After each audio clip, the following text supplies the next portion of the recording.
Thank you so much for making your way to the Isle of Roux. Long journey for some, short journey for others. I'm going to start with the land acknowledgement while people kind of find their way. And thank you for being here. The Creator gifted us with this land that we are blessed to share and care for together. We acknowledge that the land we gather on Mokinstis is the ancestral territory of the Siksika Sitapi, the Siksika, the Gaina, the Pikani, and the Amskapi Pikani. We acknowledge all First Nations and Métis of Treaty 7 lands, the Sutena, Beathkabi, which includes Bearspaw, Chiniki, and Goodstoney. We commit to advancing reconciliation guided by truths, respecting treaty laws, and humbly walking alongside First Nations, Métis, and Inuit. We recognize all who live, work, play, and make art on these lands, and who now call this place home.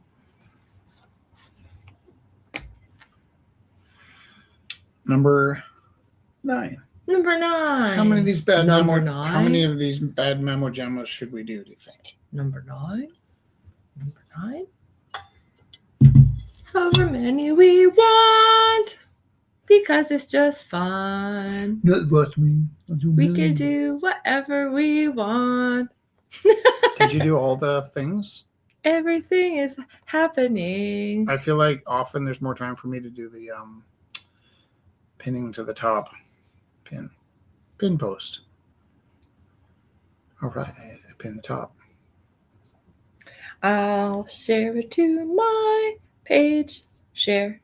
Right, what a great idea. Share. So you don't have to share anymore. We used to get really worked up about sharing the link, but now you don't have to. But now, if you want to, sure is nice, because we're getting around 14,000 views every week, and the more you share, the way better.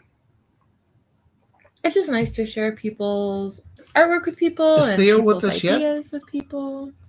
Kelly, did you share Theo? Yeah, I did. I sent it to him. I'm confused at how Theo sent us the link to share from inside. That was confusing. I have no idea. I know he's on Facebook. Hi, Lauren. That's nice. Thank you. I did share the link, or the link to the video. No, it's there's a chat here, and the chat doesn't work until we go live, and somehow Theo let us know he wanted the link inside the chat. So I was just curious how he got there. There's a link there inside in the chat. Oh, maybe he's just more comfortable getting it. I don't know. That it's a puzzle. So this week number 9, the letter L. Oh, should I do our little L movie? Okay, sure. And I don't really remember very much about what we prepared. So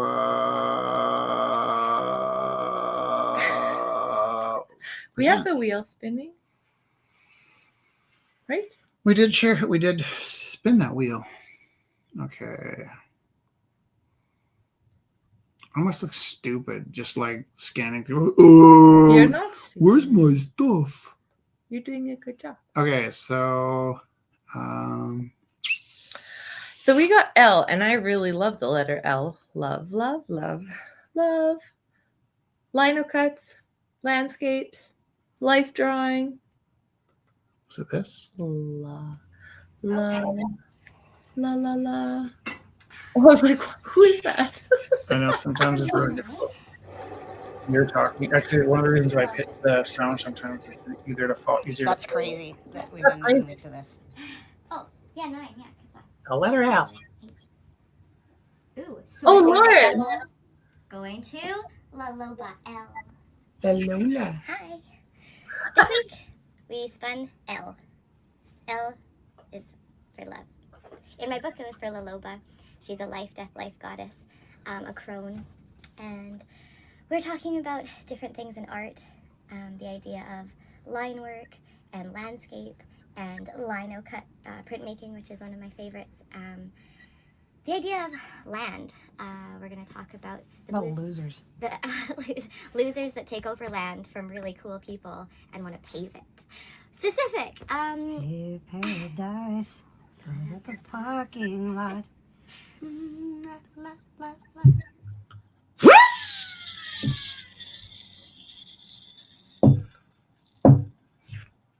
wasn't that nice.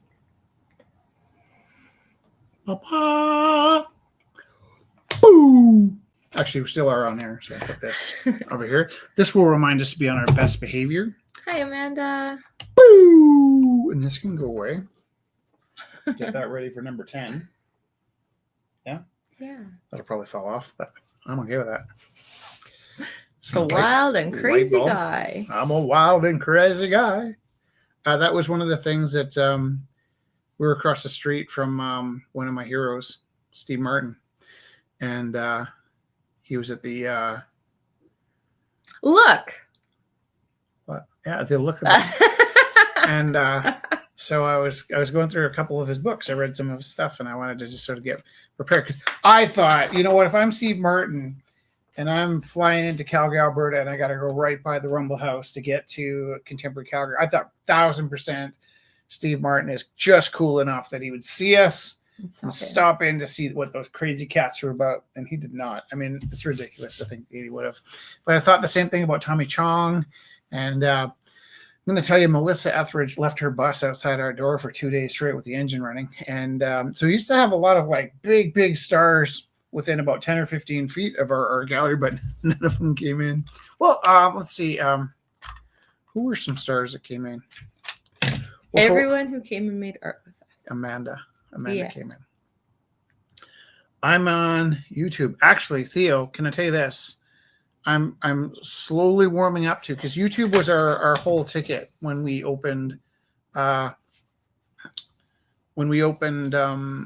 House. YouTube was everything, and then over Gorilla House, the Facebook became very important, and then I would say for Rumble House, really Facebook was our salvation, and I'm really warming up to the idea of moving right back to YouTube because it's the best spot to exhibit all of our stuff.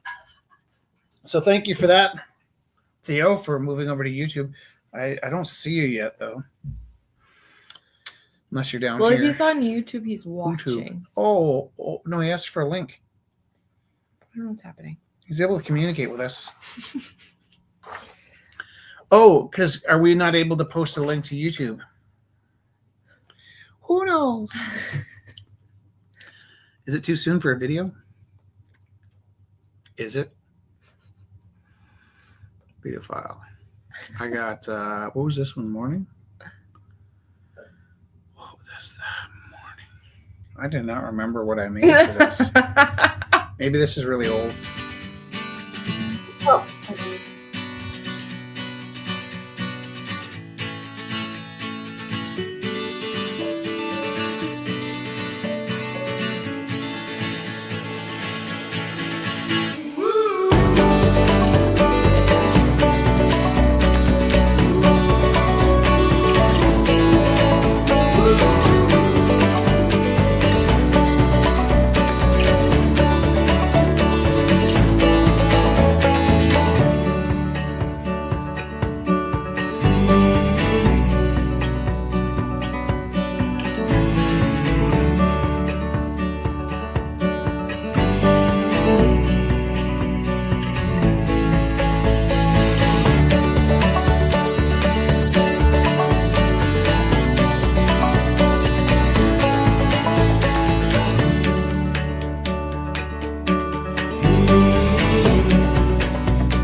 For no good reason. Jess and I go for walks in the morning, taking pictures of light and lines and landscapes and luminosity. Yeah. So sometimes I wear my funky glasses and I take pictures. We woke up at like 5 a.m. on Saturday. That was crazy. I think because Felix wasn't here this weekend, we went to bed like at a regular time, like regular old people time, and then woke up in the middle of the night, literally, and The end of the I'm abandoning you. loss. Why were we going to talk about losers this week? I can't remember. That doesn't sound like us. Oh, you know why? Why? We're going to keep it positive, but we are also going to talk about some ways that we can kind of Losing maybe some talk grass space. to losing land. Not losers per se, like a bunch of drunks wanting to make money off of paving, but losing our downtown grass piece. So yeah, I feel like in 2025, 'Cause we, actually I could we show my- understand the importance of grass I love and you. parks. What was I saying? What were you saying? I just went dizzy. Losers. Yeah, we're losing the where we fly our kites, where we play frisbee. So we live downtown, kind of in the butt end of downtown, and it's the west end of town. in the butt end of downtown. And there's no cops here when we need help, and there's not a lot of green space. And every day they take away the garbage cans. We do a street clean, so when you get out with some rubber gloves and start cleaning the drug needles off the street, you really notice. You really notice when they take the garbage cans off the corners. And so, week by week, we'd have to walk further and further with their bags of garbage. I didn't see a lot of people out there helping us. Well, people from Rumble helped us. People came to Yeah. Rumble. But there's this nice grass space behind the Millennium Park. where I used to play football. Yeah. Back when I was more jocular.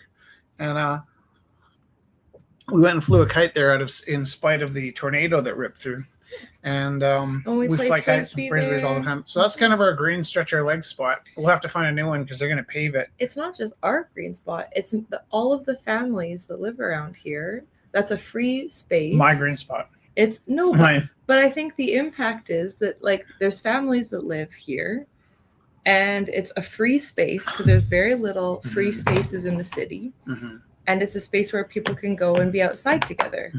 And rather than use transparency, Well, also the city is moving a movement ahead that is paving the green space in the Shaw Millennium Park.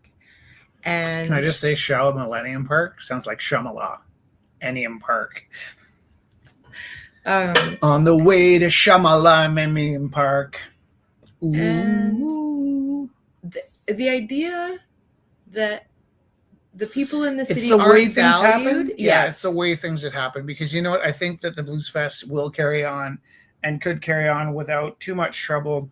Once you take the grass out and put the stinking hot pavement in underneath, we will persevere, right? Because it's blues, right? You're supposed to cry a little bit. You're supposed to be in And pain. supposed to be in pain.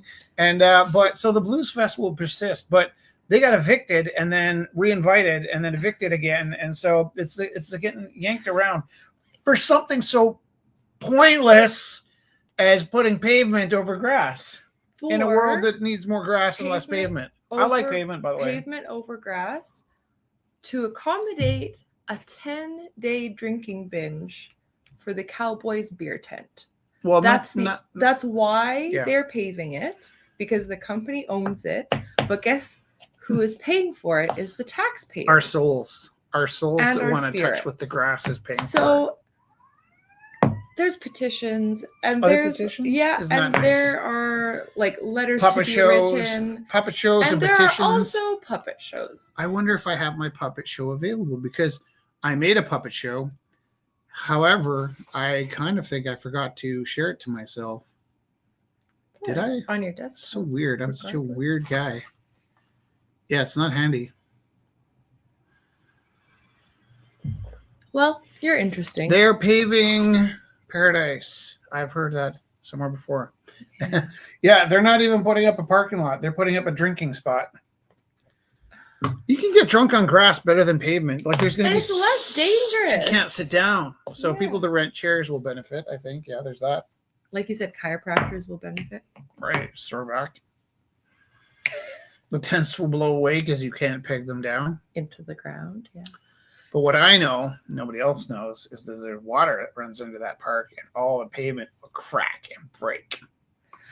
So we're keeping it positive, and we're going to The keep graffiti kids will pushing spray paint dicks all over our love. Richard's We are going to be Portraits of pushing Richard.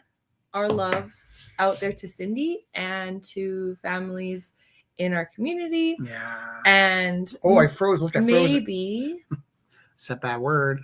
we will keep spreading love, and that will help. Mm-hmm. We're going to also keep making art. Look, I got negative and we went down to 5 people. See, That's what happens. saying. Yeah. All right. Love, love, So I want to think love. about lines and letters and linear and luminosity tonight, and I thought maybe whatever I paint, I will paint for Cindy. Yeah. And give to Cindy. So that'll be our little surprise this week.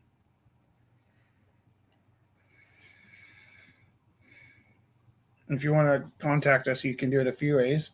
You can text us at 403-629-7424. Enrique, I saw you at the jazz. Are you with us, Enrique? Just give me some indication. I saw you at the jazz show on Saturday. Enrique was, remember Enrique? This one? Surprise this week. Oh, here. I saw him at the, he was at the jazz thing we're at. Oh, nice. Dexter Gordon. Not the real Dexter Gordon, but as close as you're going to get. All right. Okay. Asphalt. I think asphalt would probably be better than pavement if I were to pick, because it gets hot and soft, whereas the pavement just is going to give you bad knees. But here's something we learned when we were looking for our second iteration of the Rumble House, not the third. That's the one everybody knows. For about 6 months, we were fighting to take over this spot, and the biggest competition was the guy next door ran a restaurant that was almost completely empty. And he was really upset that we were going to move into the spot and put an art space in. And I was like, why wouldn't you want people coming through and expanding your business? And he's like, well, because I want to take over the space next door and expand my restaurant. He said this in a restaurant that was like, I guess about the size of a basketball court, and there was 3 people, and I was like, why would you want to make your restaurant that is so empty bigger? And he told me the tricks of the trade, which I tell the kids in my school sometimes when they want to, like if I got like a kid that's like disconnected, and I go, what are you gonna do with your life? And then they don't really have a plan. I go, do you want me to tell you like how restaurants make money? And I had this one kid, he was kind of a problem, and really super disconnected. I made him the deal that I would tell him how restaurants make money, how you can make money with restaurants. If he promised to do me a drawing, if I gave him an idea that he could not put down. And then I told him, I said, this is what I learned about restaurants. So what happens is you need the skills of a tradesperson where you can build things, and you need the skills of the kitchen staff where you can cook things. And you take a big loan out of the bank, you take over a space, like a restaurant that already failed, and you tear it all apart, and you hire somebody to tear it all out, and then you build it all up, and you hire somebody to build it all up, and then you break even on your restaurant, and then you sell it to somebody who's broken dreams, or to take your restaurant and make it a little bit better. Aww. And the secret is you have to pay yourself to do all that contract work. So you hire yourself, for instance, to pave a field, come up with a great reason to pave that field, get a huge sponsorship rolling so that you can pay yourself to do some paving in a field that doesn't need to be paved, under the guise that if this field was paved, it'd be more fun to party in. And so the trick to restaurants is constant. And then you wonder, like, how do these restaurants even, like, they come up, they last a year, then they disappear. I always thought that was just a popularity contest, but it's not. It's built into the plan that you constantly paying yourself to renovate. And if a really skilled contractor's charging, if you can get by on $30 an hour, and then the gifted ones are getting $75 an hour, these guys might be paying themselves $100 an hour, $200 an hour down. That's not my conspiracy theory, by the way. Not yet, anyways. All right, we do have 9 people with us, and I feel like I'm underperforming. So underperforming. It's on me. I'm embroidering a candle to put onto my kiln. All right, can I do this one thing? Of course. If I can talk my friends and family out there at this particular moment. We've got 9 people with us. That could be 100 for all I know. But I can see 9 in my first indication box. I'm going to share the Isle of Roux. We make this space show called Lost Hero X, and it is my favorite episode, second favorite episode so far. I'm really super proud of this effort. And if you guys could click share right now, then I'm going to show my stupid space video, and but just more people will see it because we. Rich, can I tell you, I'm blown away by you every single week that you keep coming up with new and interesting ways of using that storyline of the Lost Hero X. And it's everything's so limited. We're using such a limited palette. Limited. Yeah. Lost. Here's the Lost Hero X.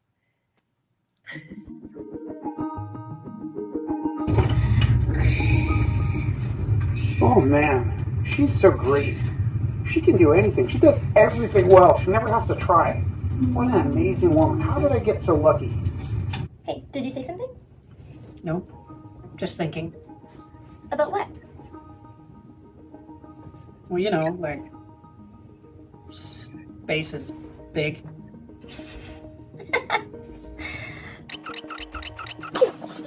Whoa, we're stopped. Stopped? Yeah, like we're in a tractor beam. Oh, tractor beams are for farmers. It's like a beam, like a beam that stops us. It's like a stop beam. Well, can you get us out? Maybe if I had a big space plow. Wait, hold on. Travelers, what brings you to this cosmos? You have come a very long way. I am called B.A. I have been observing you as a sample species. I find you lacking in purpose and frivolous in nature. Frivolous? Are you kidding me? We're not frivolous. We write poems and make paintings and do poetry, and I guess that's kind of a tough sell. This is your test. Bung gong. I will observe you sitting still for 4 minutes. If you do not move for 4 minutes, you will be free to go and continue on, though you will still be under observation. Fail, and I shall erase you and your kind from existence. 4 minutes. I can do that, no problem. You got this. Not her, you. Oh no, I think Jess would be way better example of a human being. Yeah. Better representative of the species than me. Her species is not in question. What that? No speaking. Perfect stillness. Okay, I can do this. I can do this.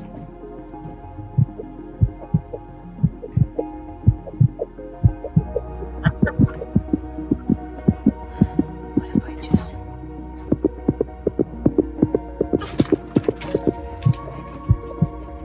Are you serious? Rich, focus. Oh my god. Rich. Fail! You fail the test! Motherlode, prepare to destroy this creature. No, I love him! Then you will be erased too. Wait, what is this?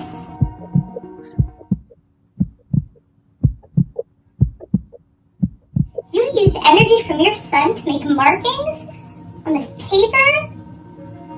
Wait, is this me? Is this...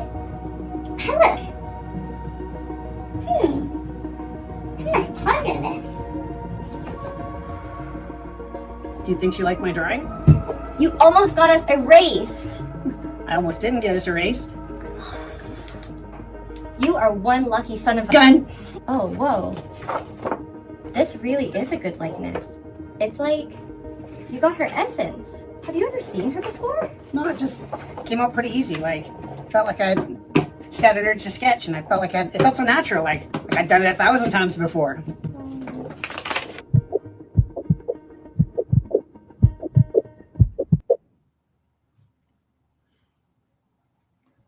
Like, not only do you come up with the storylines and the thoughtful, Stop. like, Stop no, but Come on. Rich, like, you do the storylines.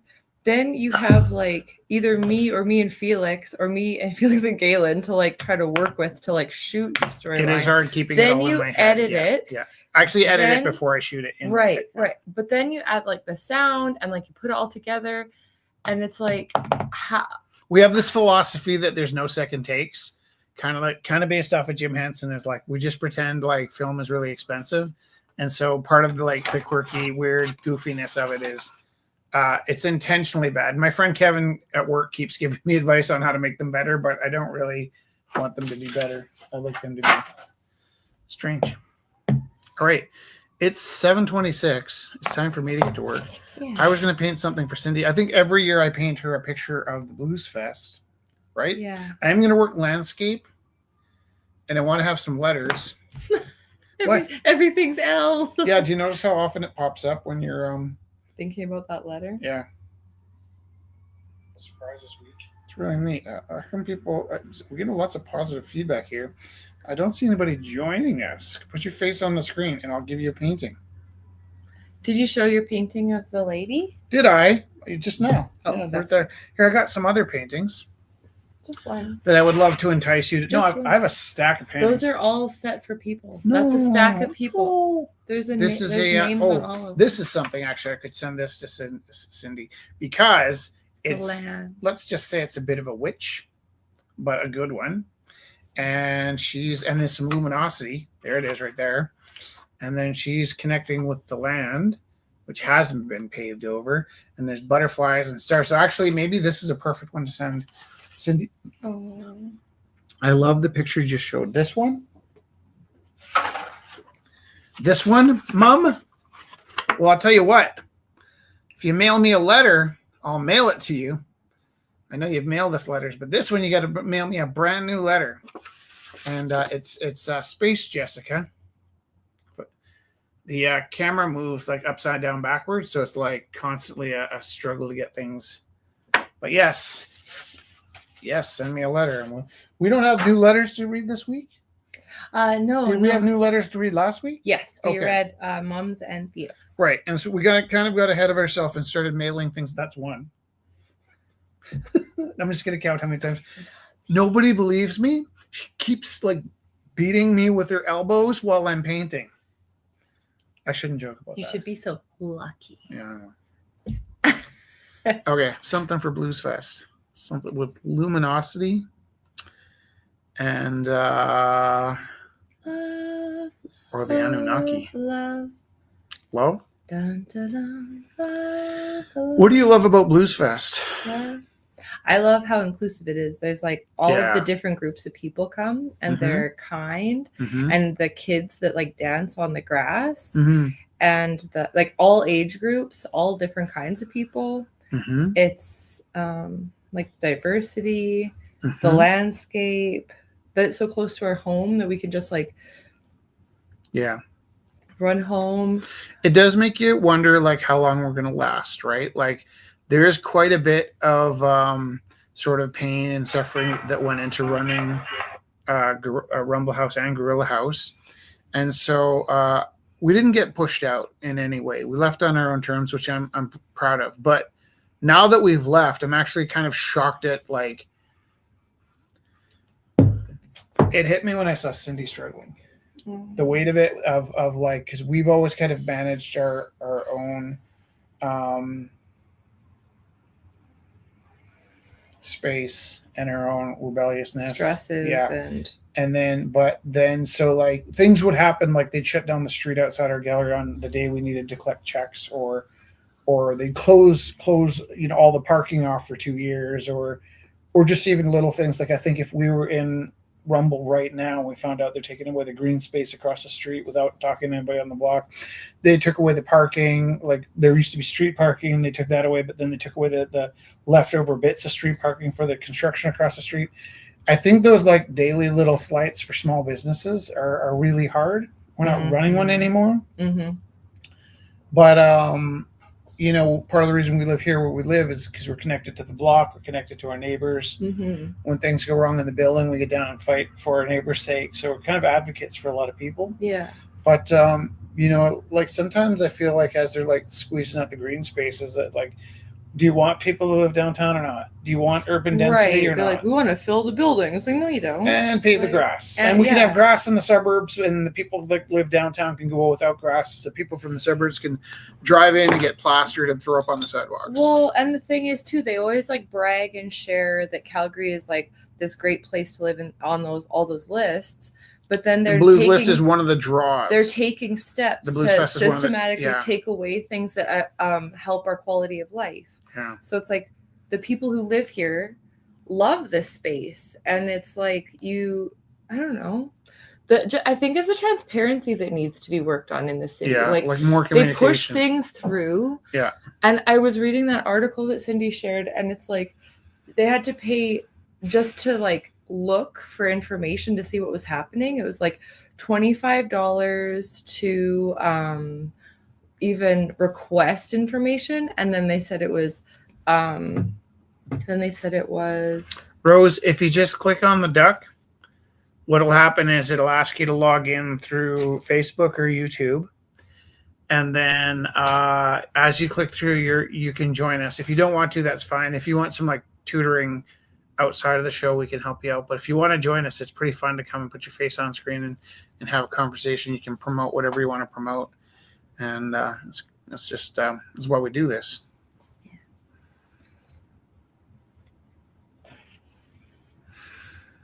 Okay, this guy is more of a jazz guy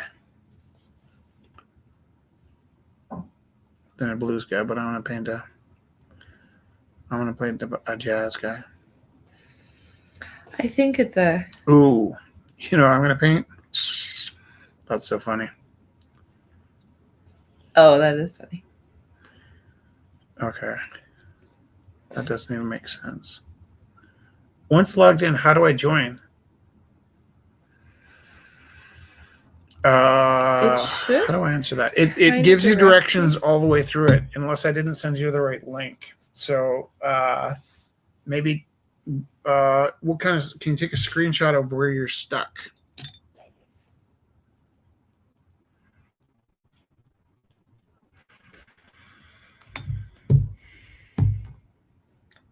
Is Theo also struggling with the link I shared? Did I not share the right link? Kelly, can you hear my voice?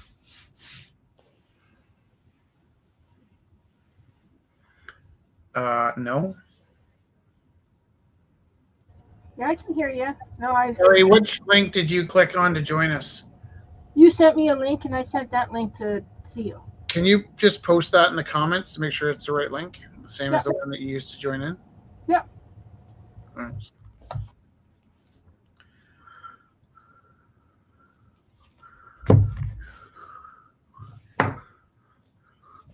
There's nothing you can do that can't be done. Nothing you can say that can't be Dream said. a little dream of me. Nothing you can do, but you can learn how to be you in time. It's easy. Boom, boom, boom, boom, boom, boom. All you need is love. Dun, dun, dun, dun. Okay. Theo says the link in the links doesn't work. I need a live studio link. And I'm on YouTube. How else can I do that? Okay. I'm going to go invite, copy link, and I'm going to post that in the. All you need is love, love. Love is all you need. I'm going to copy this. Okay. Okay. Theo, can you, when you get on, tell me what you did differently? And it'll help me understand if there's something that Isle of Roux Flow is struggling with. We are on Instagram, but I'm not sure if that connects. Are we still doing Twitch as well? Yeah. Like you can watch through all those things, but I'm not sure.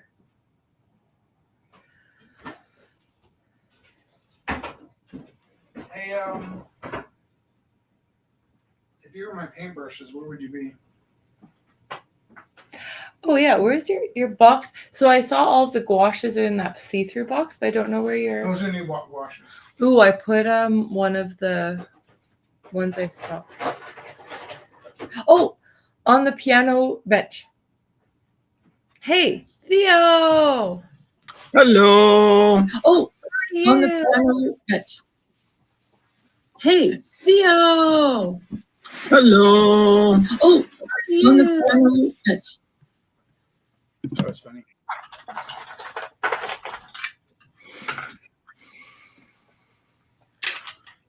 Okay. So you were wondering what I did?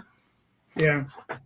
Well, I just went to YouTube because that's what I've been going to now. And when I said send me a linky, I meant send me a linky to Live Studio. You sent me a linky to Faceplot.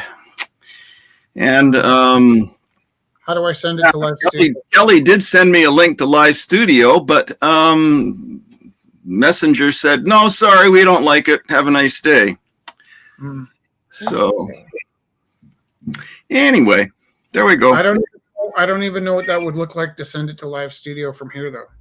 It's the from the. Well, you've done it. You've done it in every other week that I've come on. I've gone through YouTube, and you've put up the Live Studio link, and you just did now. Yeah, it's so weird. Wonder if like it's the same. I copy and pasted the same one that I sent before and sent it again. Yeah. So Lauren was asking, but sometimes computers are glitchy. Yeah, or the platforms too. Or user error. Chat as well. Lauren was asking how we shoot to so many platforms. So Lauren, we're on StreamYard, and StreamYard is the streaming program that we use to send out the video to all of the platforms. So that's a one-word answer. StreamYard. She's like, how do you send out to, and we use StreamYard. And we figured that out with sorry, I didn't mean to. I did, didn't I? I'll work on being more succinct. Yeah. We discovered that through one of our figure drawing guys that was also lived in his parents' house and played video games most of the time. It was like, we need to know how to do some broadcasting. He's like, I can tell you. And he told us about StreamYard. He was more pro StreamYard because there were some different kind of programs and platforms you could use to share and connect. But what he liked about it was free. And we ended up going and buying a membership and upgrading to the full blast professional mode so that we can do even more. How do you do? Oh, yeah, I'm like way behind there. And well, let me tell you, we broadcast through. I can't even think of all the things you said. But yeah, we use a service. It's called StreamYard. You can have it for free, but it puts its logo on your screen, and we didn't want that. And then we ended up upgrading to the professional. So now when we get moving, because we're still in our infancy, right? We can have up to like, I think 15 people online with us during the broadcast. Yeah, so, almost never ending. So people can be joining us from their studios. So this is what we're talking about with the live link. And then so it says we have Kelly joining from her studio and Theo joining from his studio. And then you can also be firing out the live video for people to watch to different locations. Right. Now, I don't know for sure if that's how influencers do it. I think maybe what makes an influencer was like they jumped on the bandwagon at the right time in the right place. Like I think becoming an influencer just means being like into it like 2 years before everybody else, and people started building up their platforms and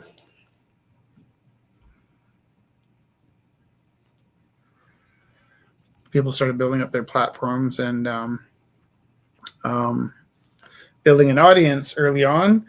But my theory is, I think the people that were really successful, say on YouTube, like promoted specifically to YouTube. And I think the people that were really successful on Twitch or Instagram or Right. They got to know that platform and really went. I think if you want to be like infinitely big, you tend to stick to a platform, but I could be wrong about that too. Maybe I think the use of what we're doing has got to do with the broadness of us getting to as many different kinds of people as rather than getting to millions of people on YouTube.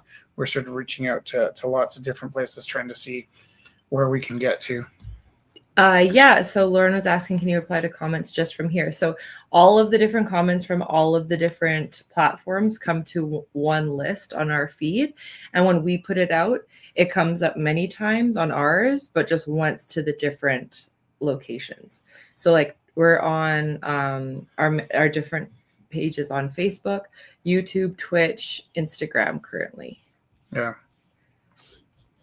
And you do get like a different audience and different uses out of each one of them. For instance, our Instagram audience is not as big as our Facebook audience, right? But because through Facebook, we have connections to about 5,000 people, which is of the platforms, my least favorite platform, but also our most successful platform. So we're not going to ditch Facebook the way everybody gets, oh, I hate Facebook, because it's how we got here. I'm actually quite grateful to the efforts of the programs that we've used so far. I'm like, we wouldn't be here if it wasn't for a lot of stuff. So I don't have the same sort of like piss and vinegar when it comes to those it's things. It's a tool, and we're able to use it for positive. So yeah, it hasn't been a negative experience for me. Yeah. Right. I mean, other than like we get like 40 or 50 messages a day saying that we breached copyright, and if we don't do better, they're going to immediately delete us. That one's stressful. Okay, that doesn't work. That doesn't work. That might work the best. Why is everything so crammed in? Interesting. It is weird, yeah. You know what I am going to do, I think, is I'm going to spend some time arranging these. I wonder if I can arrange them here tonight. So yeah, nice to see you, Amanda.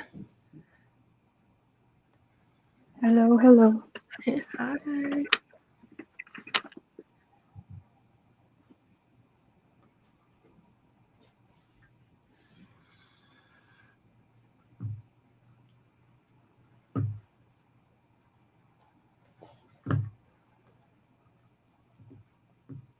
Oh, that's really beautiful, Theo.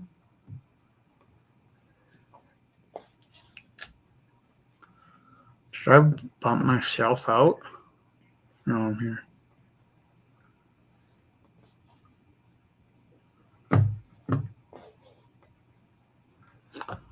But that is a strange setup for the Yeah, scene. it is weird that it's so. You're right that it's.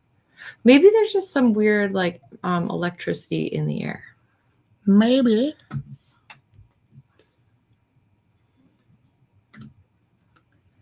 There, I did it. That'll do. We really need one more person to make this make sense. Actually, where did you go here? This is even better, I think. Oh, that's lovely. But we need one more person. Who's going to join us? Do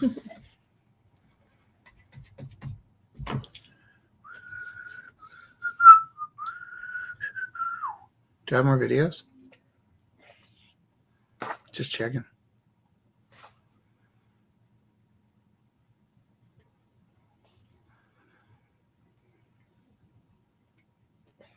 Oh, here's one. So Keith was going on a motorcycle trip, and he asked me if I would print him some T-shirts, but I don't really feel like printing right now, so I ended up painting him some T-shirts. He wanted a flaming motorcycle rider.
Okay.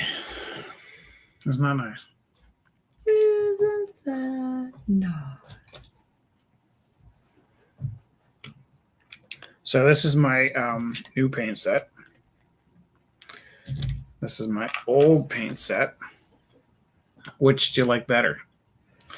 Which looks more inviting? The old one looks loved. Kind of broken in. Well loved.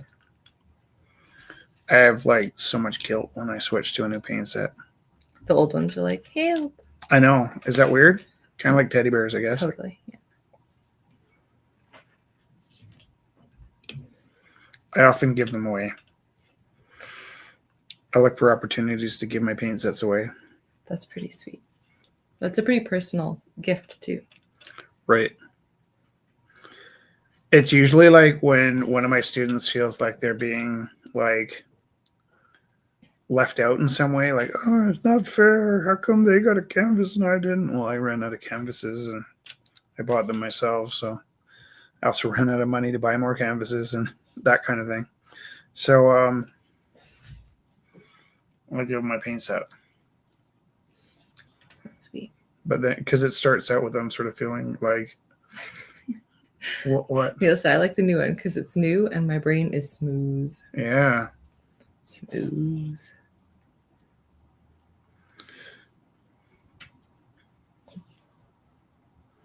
That's very sweet of you. That, like, could you imagine getting that gift from Rich Teru? That is a pretty sweet. Something just flashed. I like. Okay. Hey Neil, you want to join us? I know I keep asking you, and the answer is always no. So that's not necessarily me not respecting your boundaries. It's just wanting to keep inviting you, so you know we love you. Or maybe it is me not respecting your boundaries, but with love. One of the other L words that we're talking about was a French. I don't know how to say it without it sounding stupid, but art for art's sake in French is l'art, pour l'art. Yeah. And we were talking about how that kind of goes with what we were talking about authenticity and always having, like, I always the opposite. The idea of all art is political, whether you like it or not. And I think I kind of bought into art for art's sake when I was in art school, for sure. I think that was part of my lexicon when I was a young man. But that might have been that I didn't want to write artist statement or something, you know, like I that. think, Yeah. Also, it's pushed on you in art school, I think. It sure was, right? And there's a bunch of things that I used to think were cool that might have been just the conditions of my instructors. And then so you kind of find your own way and you decide, like, maybe it's not art for art's sake. Maybe that's a bit of a cop-out. Yeah, we were talking about privilege, like the idea of what a great privilege it would be to, like, and it kind of separates. It was Diego Rivera talks about that statement shows privilege and separates the haves from the have-nots, essentially. Because if you can just make art and you don't have a fight, and if you don't have anything to say, like something to push for, that's like, oh, that must be nice to be able to draw an apple and it can just be an apple. Or in some cases, it's not about the content; it's about the way the paint touches the paper and all that bogus baloney. Is like that to me seems like an advertisement for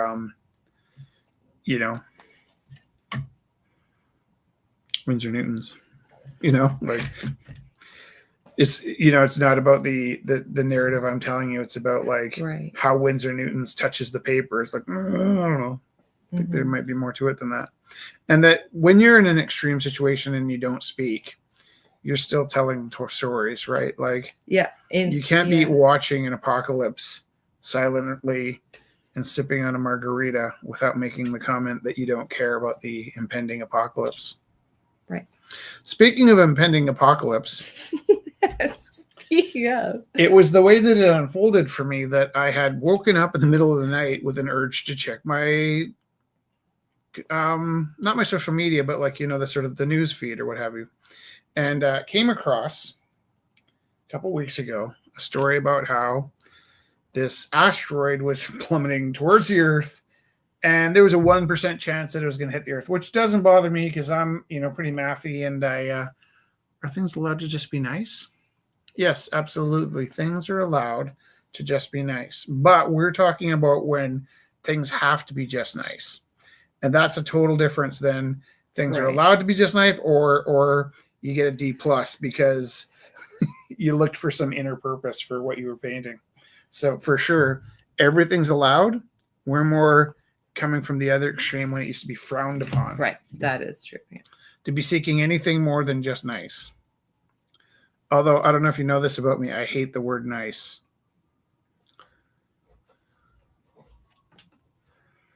So there's that. Is this painting nice? I don't know. I don't think it is. I have such a deep love for Louis Armstrong, and there are a number of people that really shaped who I am. Up until a few weeks ago, Neil Gaiman was one of those people I looked to for not guidance, but just like affirmation, or no, not affirmation, kinship. And I'm gonna tell you, I really wanted Neil Gaiman to be kinship, and there's some reading and discoveries. I decided I do not feel blessed to have a bookshelf full of Neil Gaiman books. So we put our Neil Gaiman collection to recycling. And then we took a bunch of really nice books to a local mini library. Yeah, so that's kind of our new George Carlin. Yeah. Okay, so what happens, I woke up in the middle of the night and I noticed that this asteroid was coming toward the Earth and there's a 1% chance of it hitting the Earth. And that did not bother me at all. And I forgot about it for about a week. And about a week later, on the second, or like right before bed, 10 o'clock at night or 11 o'clock at night, I was putting stuff away to start thinking about going to bed. And I just thought I'd check. I was like, maybe I'll just check. And to my surprise, the information on the asteroid was updated with like 17 minutes before I checked. It's like, oh, recently updated. And I looked at it. It went from a 1% chance to a 2.3% chance, which meant like 1 out of 100 to 1 out of 50 really fast.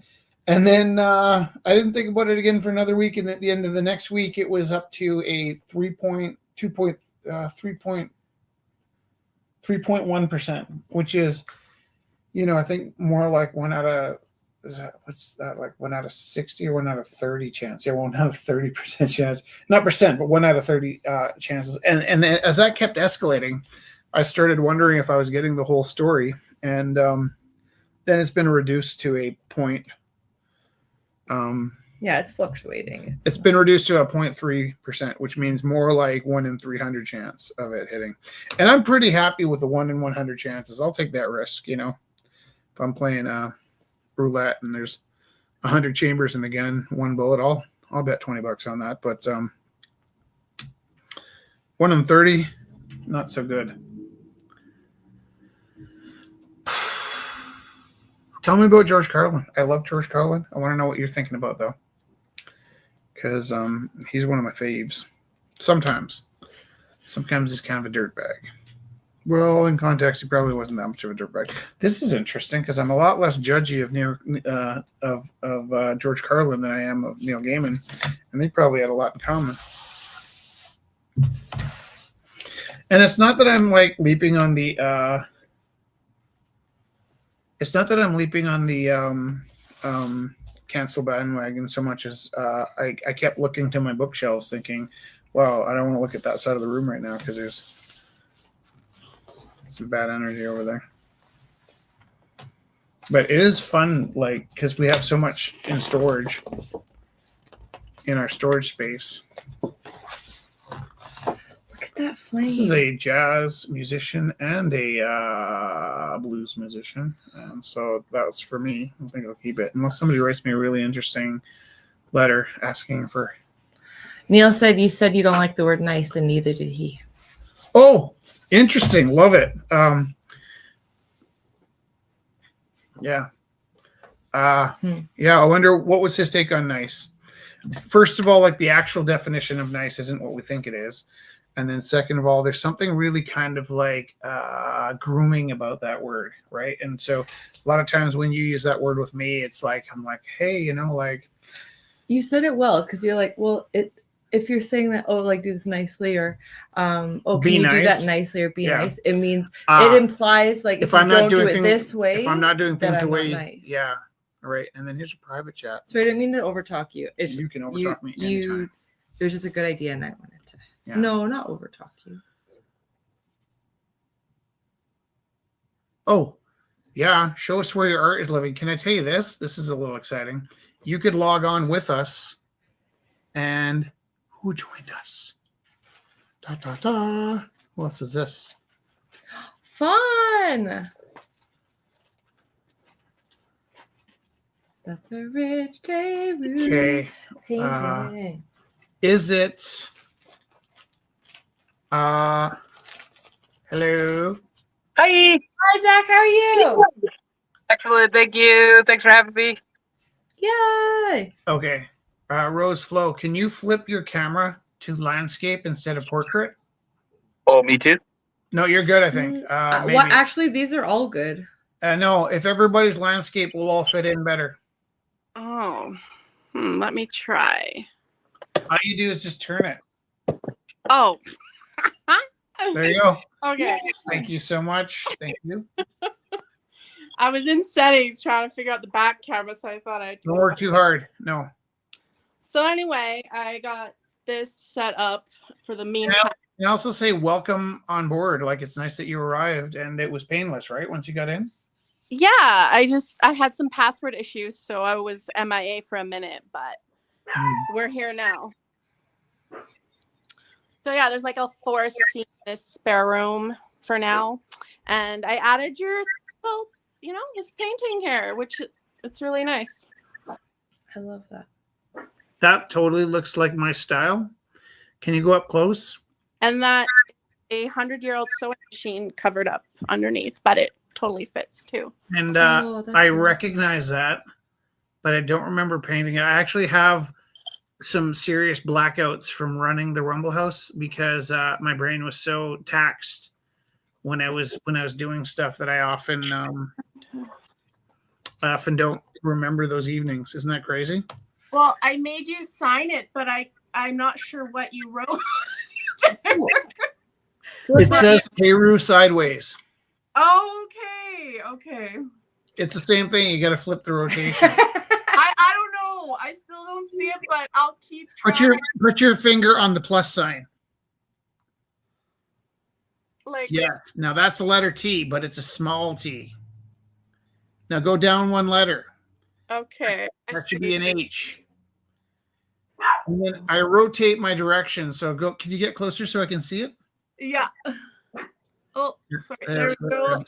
Yeah. It's harder than it looks, eh? Yeah. I know. There we go. So it says plus H3. R is missing a piece. The 3 is an E. R is missing the vertical line. Yeah.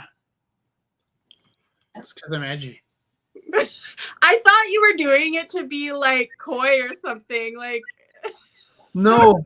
I change my signature slightly every year. And for a while I was doing it horizontally and backwards. And it read almost more like Taiwanox. And I use the X to indicate. Lately, the last few years, I've been using the X to indicate the 20 in the Roman numerals. So if I did it in 2024, get your finger away from that. Oh yeah, sorry, I almost zoned out and ended it for everybody. How can I get back? And then I'll show you where. Oh, you did click end. Hold on, not yet. Not yet. There we go. I can still hear you. Yeah. Sorry. I got distracted and almost ended the event. There are 5 people with us, so let's assume that I didn't end the event. No, you did not. So I gotta show you my undeveloped basement because I've got your roller skating lady down there. Yes. And by the way, you know how drywall is? I don't know if you get the urge, but I'm gonna like Sharpie the heck out of all this unfinished drywall. Like just doodle all over this. Can I suggest I mean, it's your life, your house, your home. I know, yeah. Maybe consider chalk.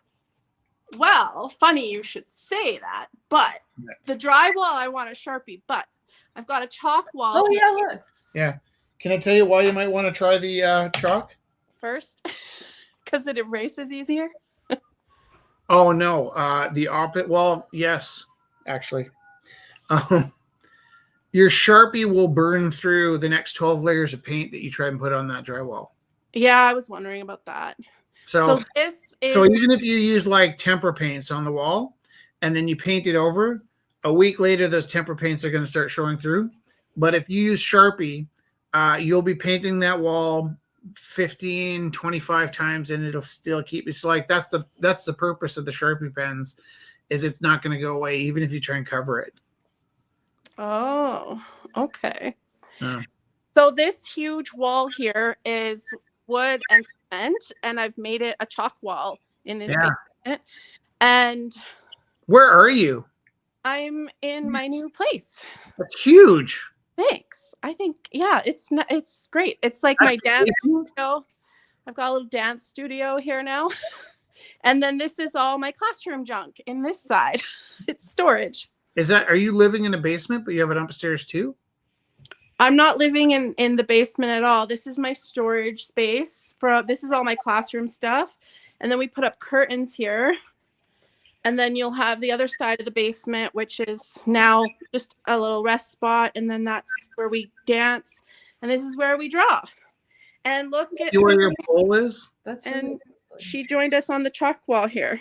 Nice. Oh, that's so nice. No, all I can hear is nice. I have to like put it up, but for now she's just resting because I don't know how to put it up yet. I'm gonna have to figure her out. But magnets. She greets people when they come down the stairs, and I tell them, grab some chalk, sign the wall. Yeah, that's really fun. And it's funny you said dancing because Scott was saying he's dancing right now. Really? I love it. I love that too. Is there anybody I've neglected to throw into the studio? Don't throw people. I'm just kidding. It's a valid point. It's why I don't do drugs, to tell you the truth, is I turn into this big friendly panda bear that wants to see how far I can chuck people. Well, I went to the doctor to get my arm checked because I tore off the bicep about 20 years ago. There's this big scar here.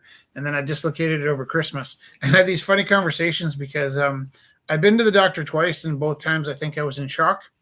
And so, like, when I was doing physio, the guy at physio kept asking me questions, and I was like, I don't know, man. All I remember was they told me to make little circles like this. I couldn't remember anything anybody said. So I went back to the doctor, and he's kind of like, why are you here? I'm like, well, because people keep asking me how my recovery is going, and I don't really know. And so then he kind of he had an assistant there that really spelled it out for me, my injury. And then and I felt kind of good. And then he came back and he started talking, and all I could hear was static again.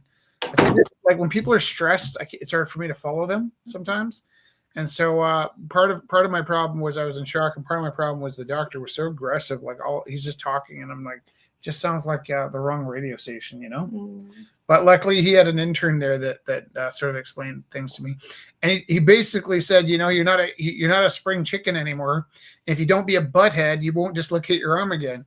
But if I get surgery, it's because my arm's been dislocated again. So basically, the way they test to see if I need surgery is when the next time my arm pops out. That's crazy. Yeah. I guess I'm past the point of salvage. Never. There's always hope. Yeah, the surgery would be the salvage. The step before they put me on an iceberg, send me off. What should I paint? Luckily, all the icebergs are melting. Something lovely. Yeah, something lovely. Maybe luscious. Luscious. Bruce Springsteen, and who is that? Anyway, that's my little tour for you guys. I've been wanting to show you that for a while. Want to make art with this tonight? Thank you for showing us. Who, me? Who, me? I'm actually very much procrastinating at the moment. I'm supposed to be working on my distance education online learning course. Right. Hey, I have a question. Did you sign up for PD? What PD? When's the PD? March 7th. March 7th? I'm on sabbatical right now. My whole life is PD. Oh, But I'm putting on a That PD is so March nice. 7th. okay. I could. I think it's optional, but Yeah, if it's optional. 7th. I've heard good There's things about the presenter. Actually, I've heard all kinds of things about the presenter. Oh, are you presenting? No, Mr. Purpleface is presenting. Oh, Did we come wow. up with a name for this I guy? might just have to tune in. Yeah, it's My little what's his name again? sloth says hello.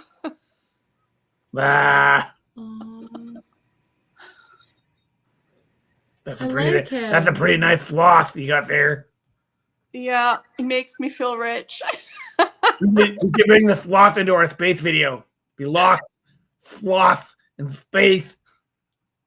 I want to paint this part black and then keep the rest gold.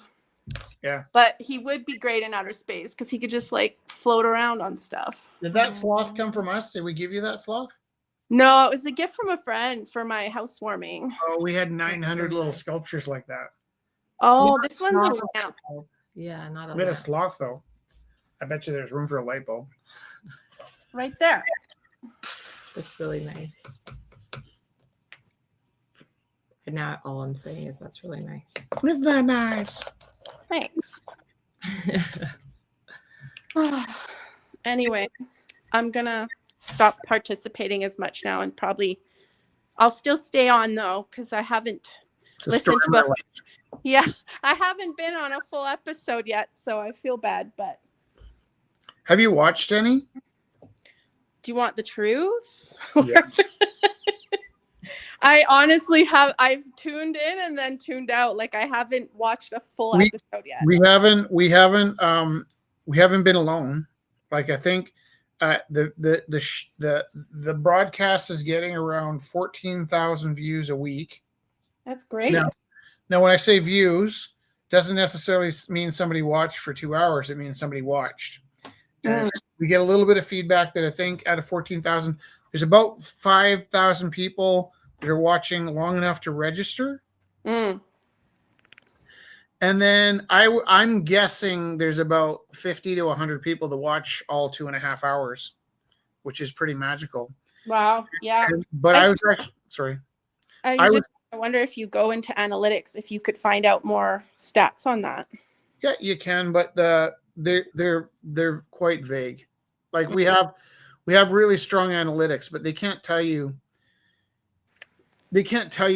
very much at all, right? Like that the analytics wouldn't know the difference between somebody having their computer on in the room and doing dishes or having 30 people in the room glued in and engaged. So you're always sort of guessing to make sense of what the analytics actually means.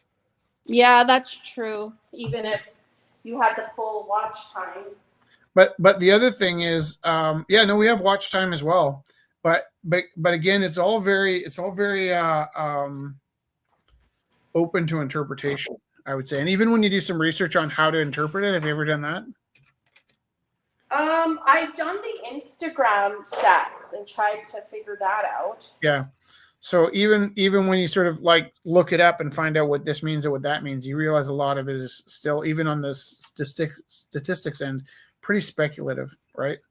So the way I'm looking at it is we were going to do this broadcast whether people were paying attention or not. And we're kind of expecting to lose most of the people that were involved for the sake of the Isle of the Rumble House, because it's the different format doesn't facilitate the same intellectual or emotional needs that we used to have, right? Like we could have done something to maintain the excitement that came from the online bidding, but we kind of moved away from that because of the what do you call it, gambling aspect, right? Like people were getting gambling addicted to buying paintings off of us. Oh my goodness. And we wanted to demonetize. And so when we kind of came across this idea, how do we keep the people that were really excited about the auction involved? We were going to have people come and show their work and have little mini auctions, but we kind of, and people are welcome to come in and share their work, but instead of mini auctions, I think we would just connect people to the the artists and the buyers together. Mm. And, because we're trying to get away from just the kind of like auction piece. Yeah. Well, just the exploitiveness. Like I hate seeing the ALCB ads for "Don't get addicted to gambling when you come and gamble us at our casino." It's just like, what are you talking about? Like, we're open from 10 in the morning till 3 in the morning. Yeah, it's kind of like a drug dealer that comes up and goes, this heroin's really bad for you, but I got a caseload over here, and just want to make sure you're responsibly, like it's kind of gross the way they play both sides of that. Yeah, they're actually advertising the gambling by pretending they care about gambling addictions, which is interesting. But hey, can you grab me a can of something with no sugar? Jesse, baby. Do you have an idea Since for you're where you wanted to give her? Oh yeah, here. Well, is that the only one in there that's up for grabs? Yeah. Would you like this painting to go with your roller skater? Let me see.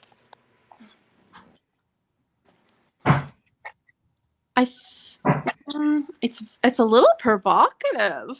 Is it? You should have seen it before. It's a little, even though it's clothed, it's almost more provocative than the nude one.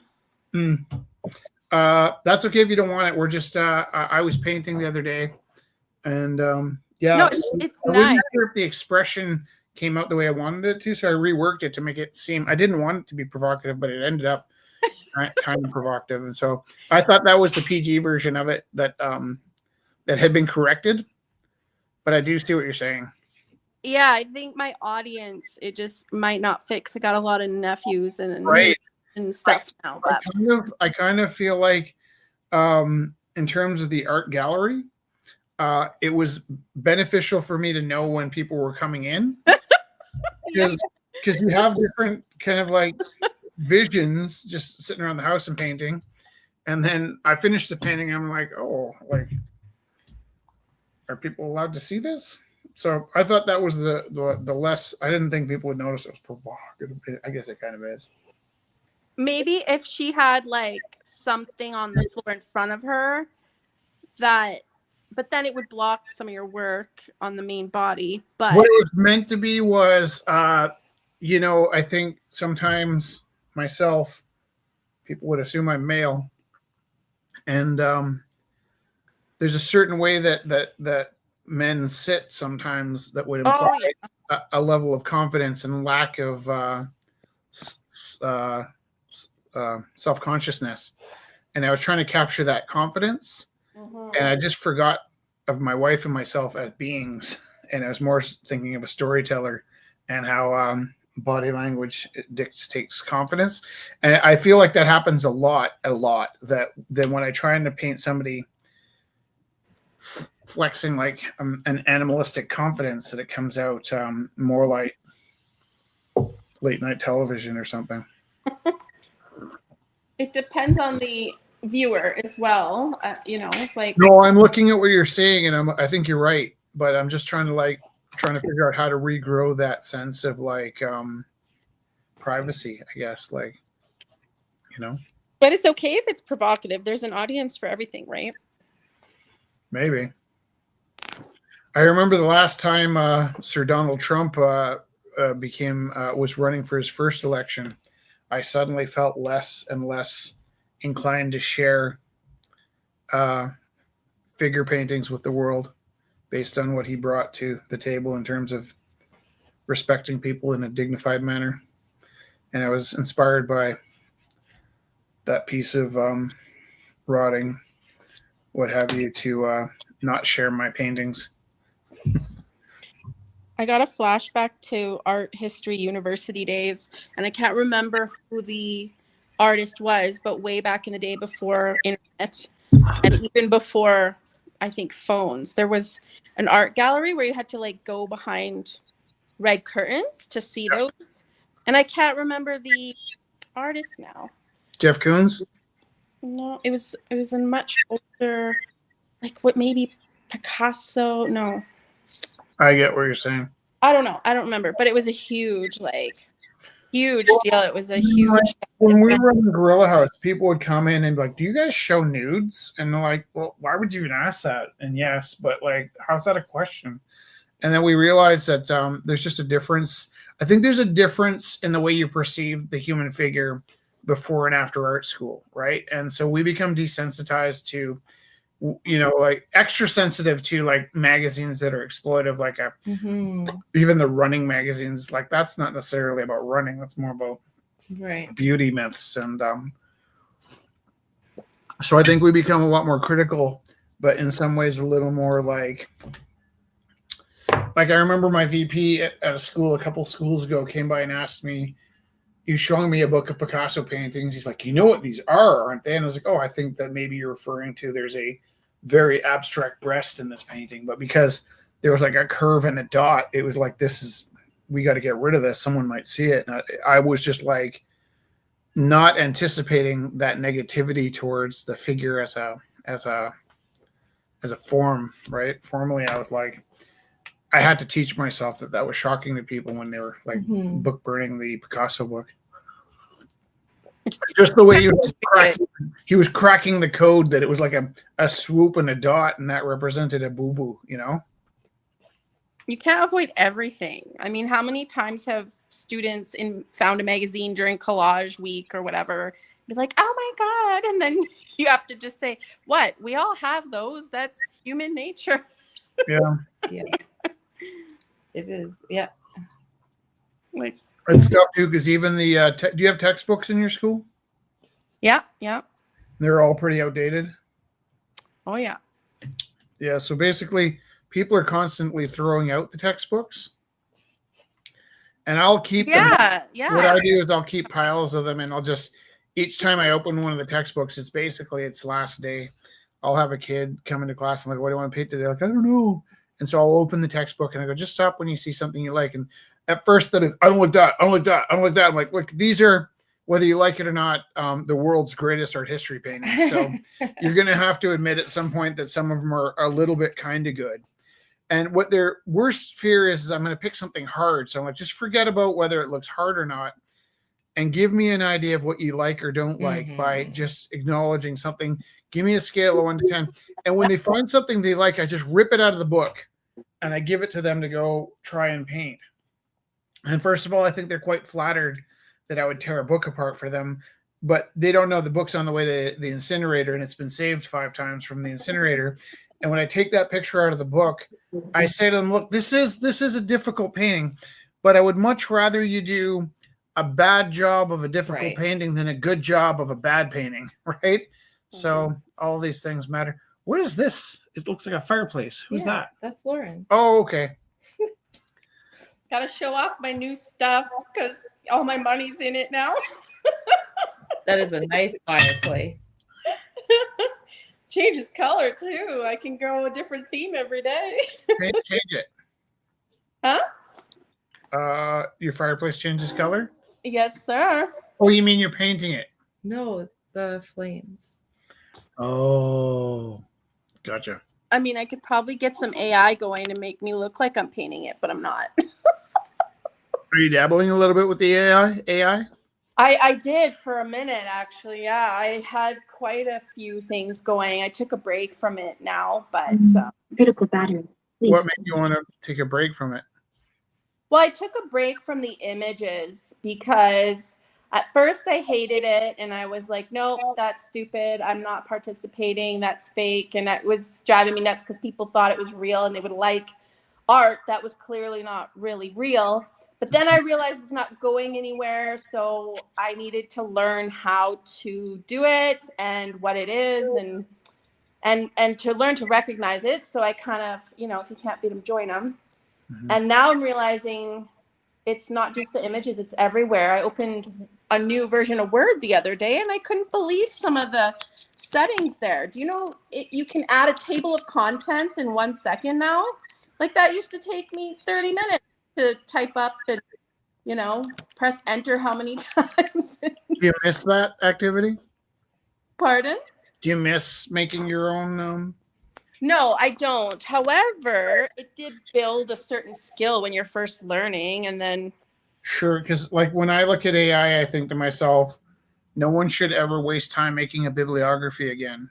Yeah, or They can know what a bibliography is, and they can fulfill the expectation of having a bibliography, and they can do the fact checking when they ask the AI to do the bibliography for them. They can double check that it's got all the right pages. But the fact that you can have those mundane tasks taken care of while you shift away from working on that, like, because to me, 4 o'clock in the morning, you wrote a great essay and you're up late writing a bibliography. That's out of respect to the people that came before.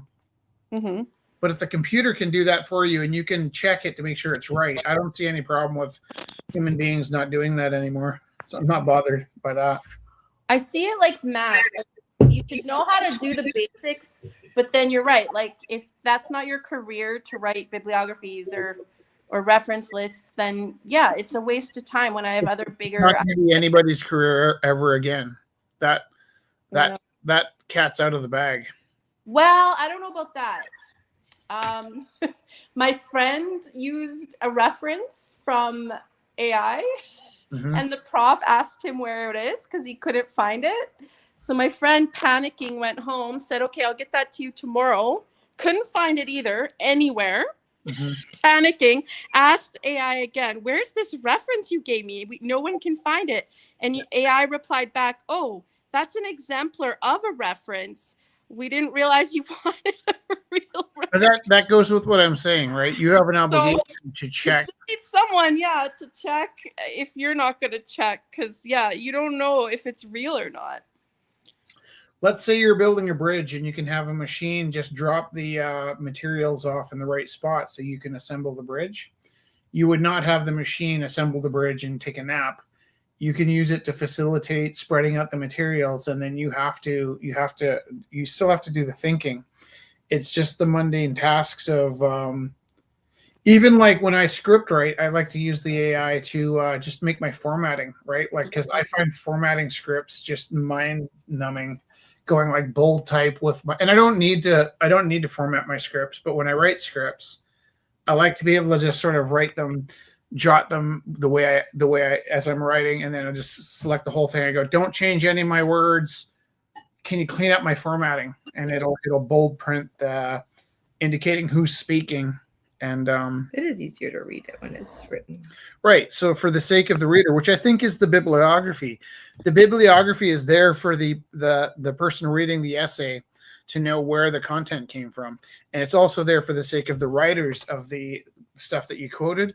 But I'm not positive that people benefit at this point from knowing how to write a great bibliography. I think I'm ready to let that part of writing disappear. Yeah. Pick them up.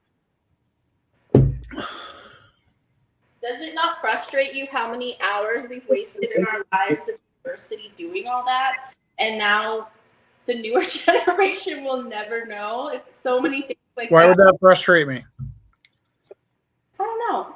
It'd be like being upset that I had to pay my student loan back and that my daughter's generation didn't. I'm perfectly happy if they don't have to do that. He's a bad guy. What? What did he say? Who's a bad guy? Nobody. Everybody's nice. What happened there? Nothing. I got excited.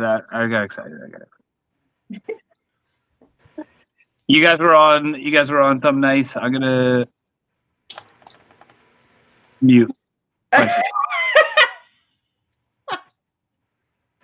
What's happening? I didn't offend anybody, I hope, that I know of yet. I don't think so. There's always time, Rich. There's always time. The cancel culture with the AI is quite intense too.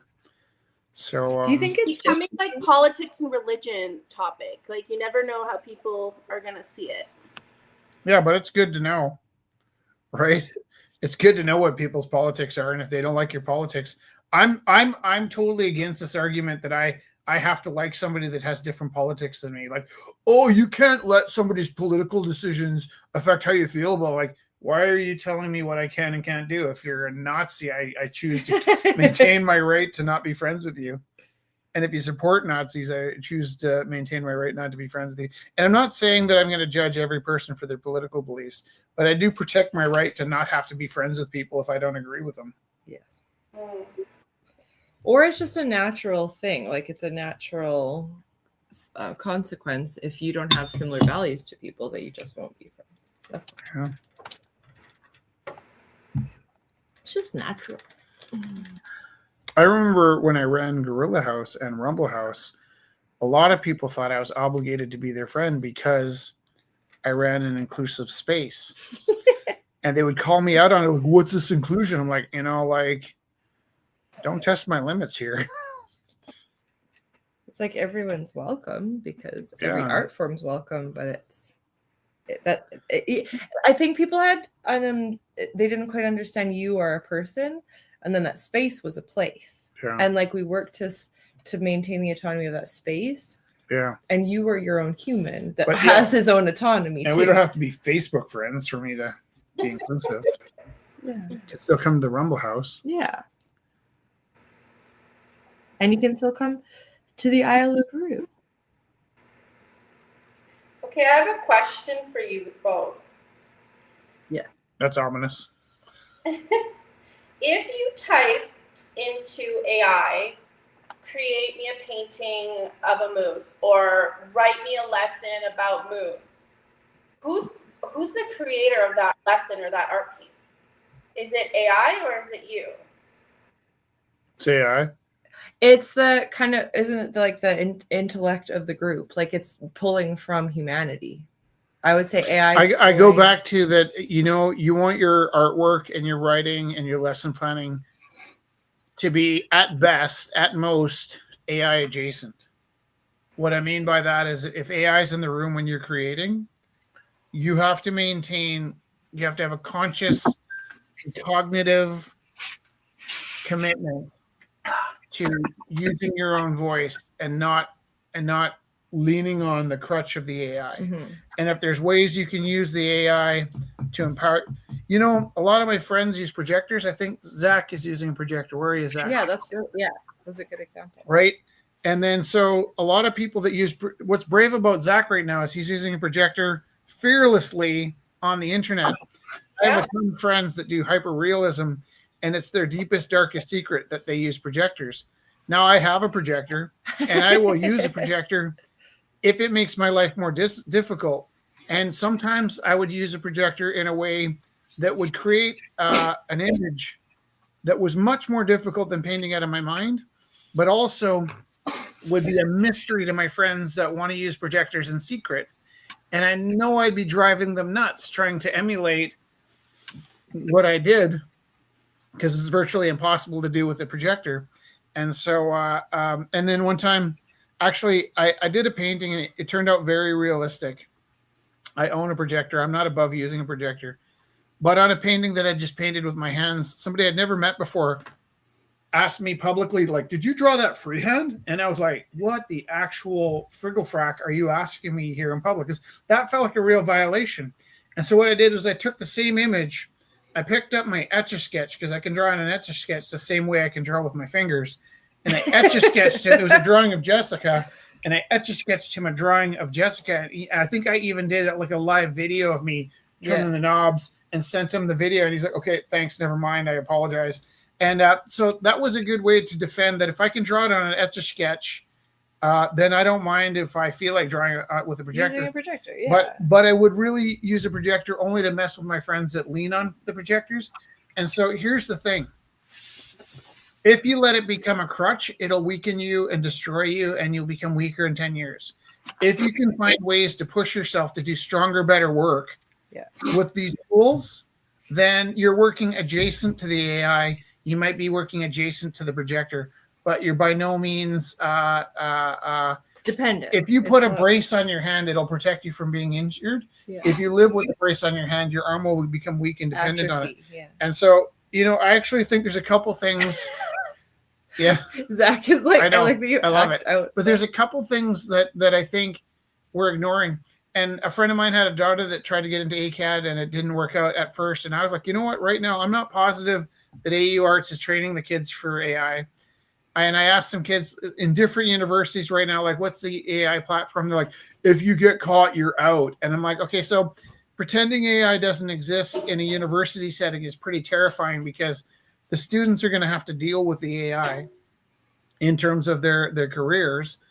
And I think you need to learn how to function and interact with it.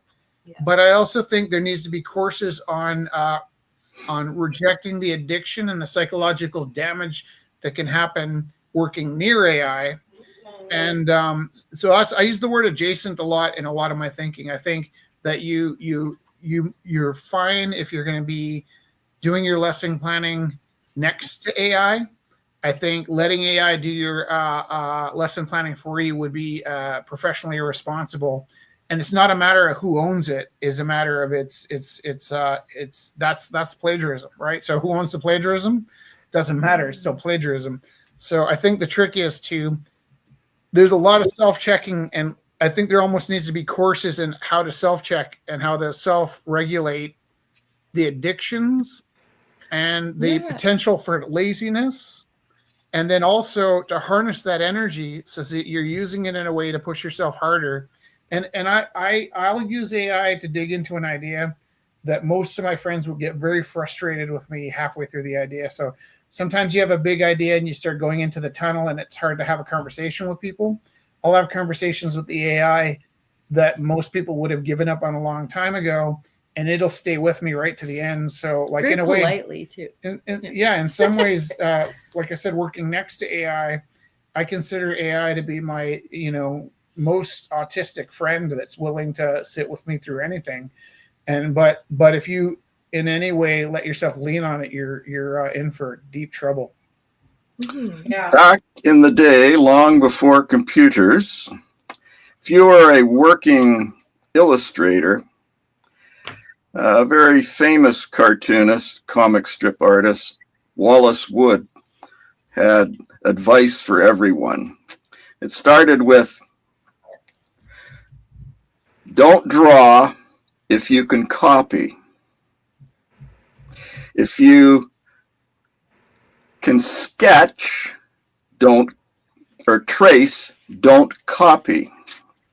If you can photostat and plunk it down on the working artboard, don't trace. And that's good advice because as a cartoonist, he was getting paid by the page. And very often, he never retained, at that time, the copyright to what he created. So AI, I actually hate that word, but whatever, computer assisted whatever, is a tool. It's going to be abused by capitalism. Why should I pay someone when I can just have, I can just ask my computer to make the drawing that I want. It's gonna cost stuff. The one that terrifies me, though, you mentioned engineering. If people become too used to having things help them, the institutional knowledge is going to decrease.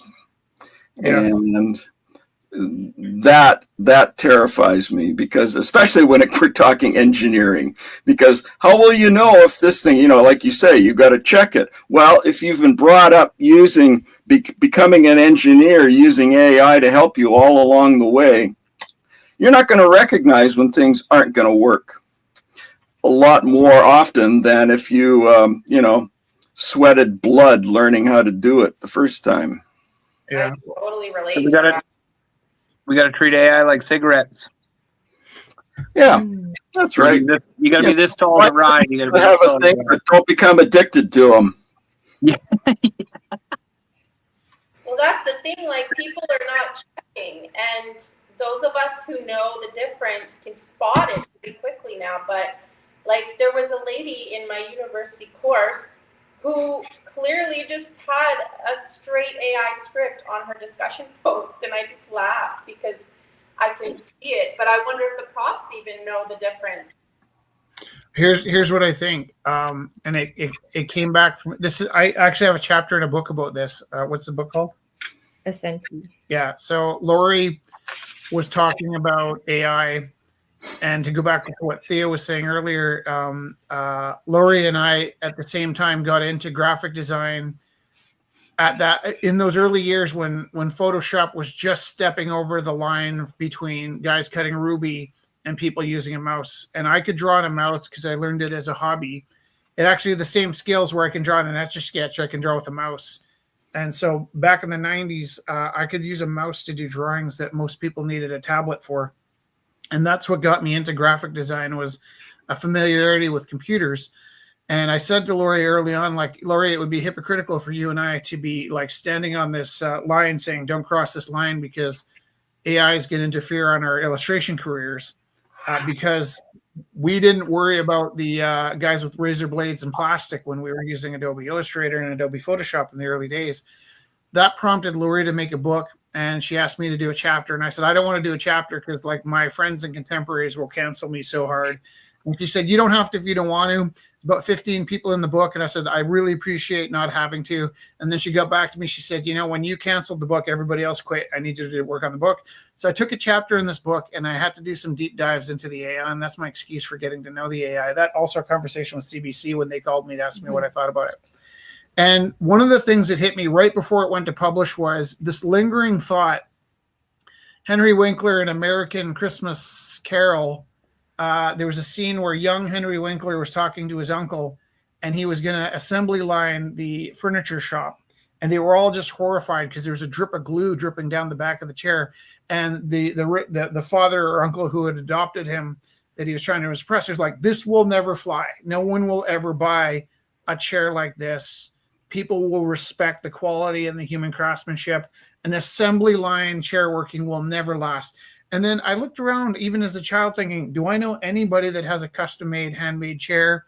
Do I know anybody that has hand-woven fabrics and hand sewn clothes? Possibly as a novelty, you might have a few pieces like that. But for the most part, everything's machined, and we buy the clothes because they're good enough. And the conclusion that came with the AI is in a lot of cases, the work is good enough. It passes. It's not great. Might not even be good, but it's often good enough. All the poets came to the conclusion that you could use AI to write a grant proposal, but you couldn't use AI to write a poem. All the artists said, well, you can't really make a painting out of AI, but I could certainly use this for my artist statement. All the script writers said, well, I can use this to make a picture for the front of my script, but I would never use it to write a script. Everybody in their own specialty was sure that AI would never replace them, but found uses for all the other specialties.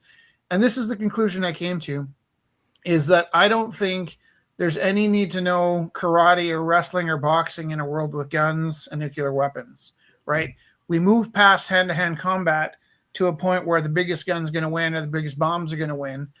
But I still think there's a value in being trained in the martial arts if you're going to be a general.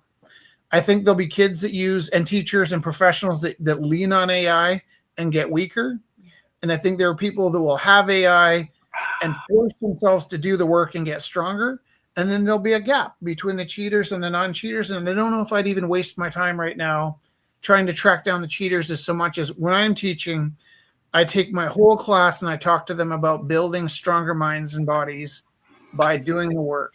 And there's this one study I just learned about recently where they track down a whole bunch of successful people. And when I say successful, it's the kind of people that drive Lamborghinis.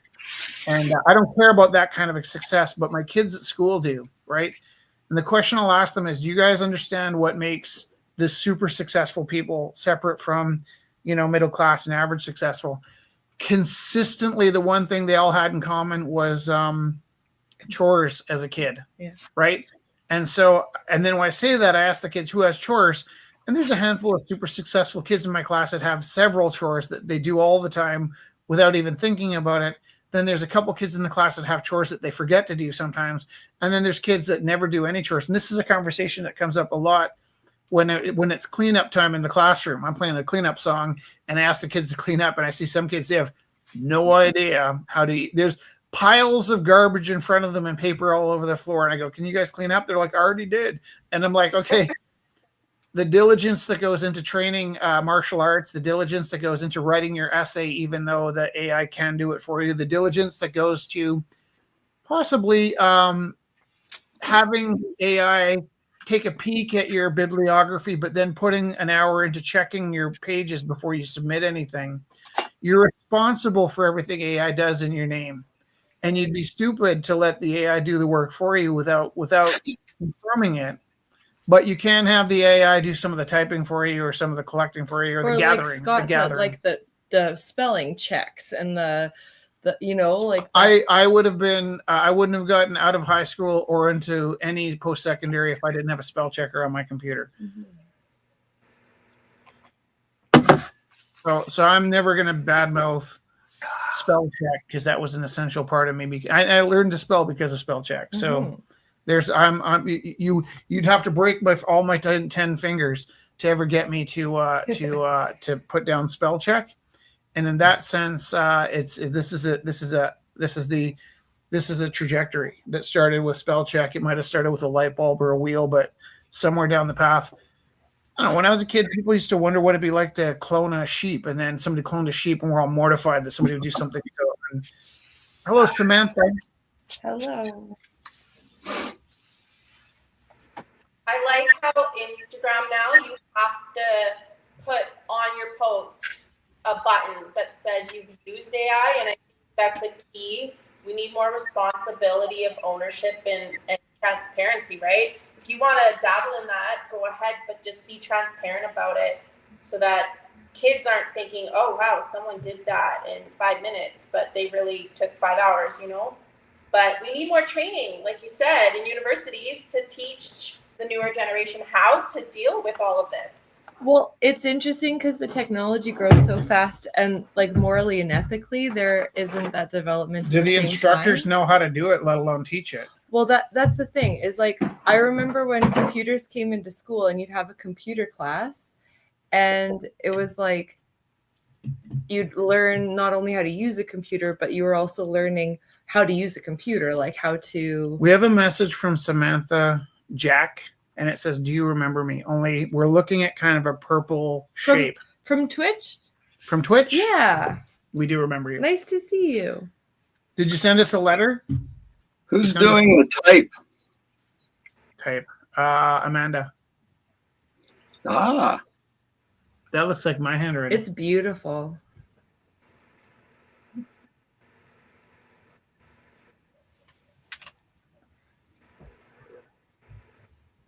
Yeah, Amanda's joined us from her studio. Amanda, where's your brother these days? What's he doing? He's around. I think he's back at work now, so. Oh. It's harder for him to tune in.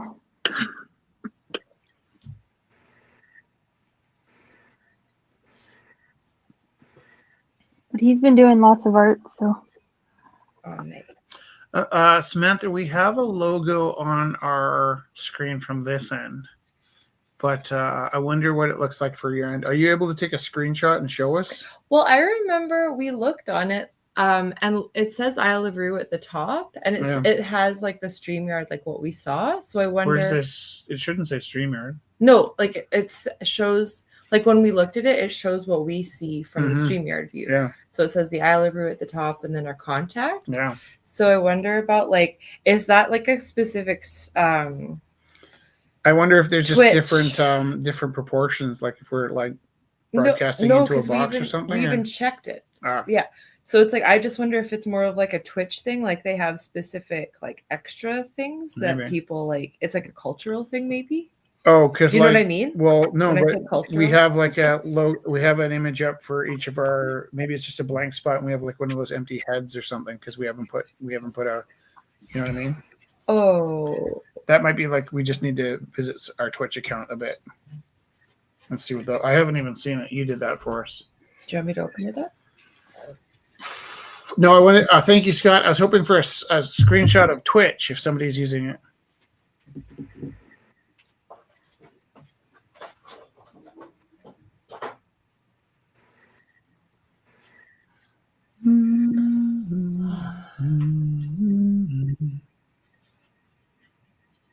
But yeah, I bet you it's just like an indication of like one of those bobbleheads where we should have like our profile picture or something equivalent to. Guys should do a logo. No, that's correct. We'll look into that.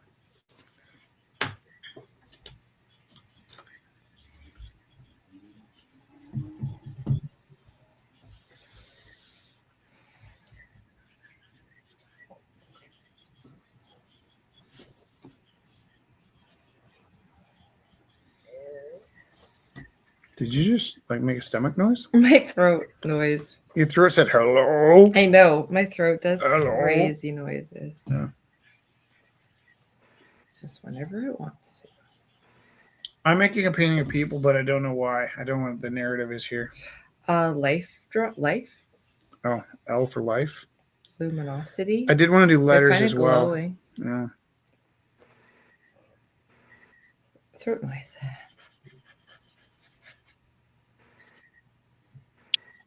How do you make the color gold? You ever read Silver Surfer comic books? Not enough. Can you do a Google image search of the Silver Surfer? My phone's tied up in the SteamYard here. I'm going to do that. Okay. Broadcasting live to thousands of people. Actually, I can't. We're over talking each other. That's my bad. Just a second. Okay. Do you see, for example,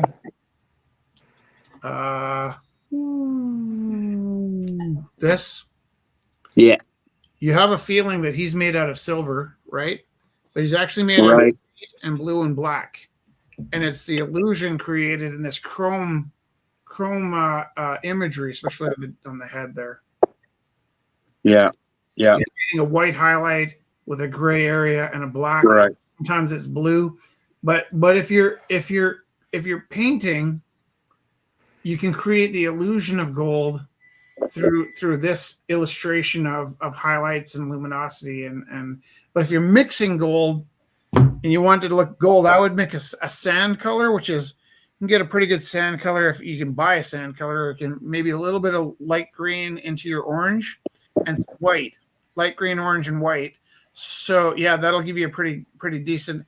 And then when you want it to shine like gold, you either paint highlights the way they did with Silver Surfer, or you want to mix a metallic into there somewhere, and that'll give you the. But I don't know if I would which way I would go with it. Yeah, I'm on it. I did a trace. I'm a cheater. I'm gonna just I'm gonna mix up the sand. You can use lights and darks and really extreme contrasts with a yellow, black, and white to create the illusion of gold. Or you can get a gold paint, but if you're painting something flat, it'll still read as just the flat. I don't know. I can't answer that from here. If I was sitting next to you, I could draw it out for you. No, I appreciate the insight. I'm on it. Good question, Zach, and I love that you asked it. And it's actually one of the reasons why I still teach. Right? Probably the biggest reason why I teach is because I'll come up with a situation where. I'll come up with a situation where a kid will ask me an impossible question, and I know I can answer it with my hands by drawing it in 4 seconds, but it would take me like months to put into words. And so I love being presented with those questions. All right, let's do it. Let's mix with me. Let's see. We got a little bit of sand here. Yeah. Try using that sand color, and then I mean, that's kind of a gold color, right? And then yeah, I guess there we did it. Oh, damn. Oh, I want some green in there, I think. Yeah.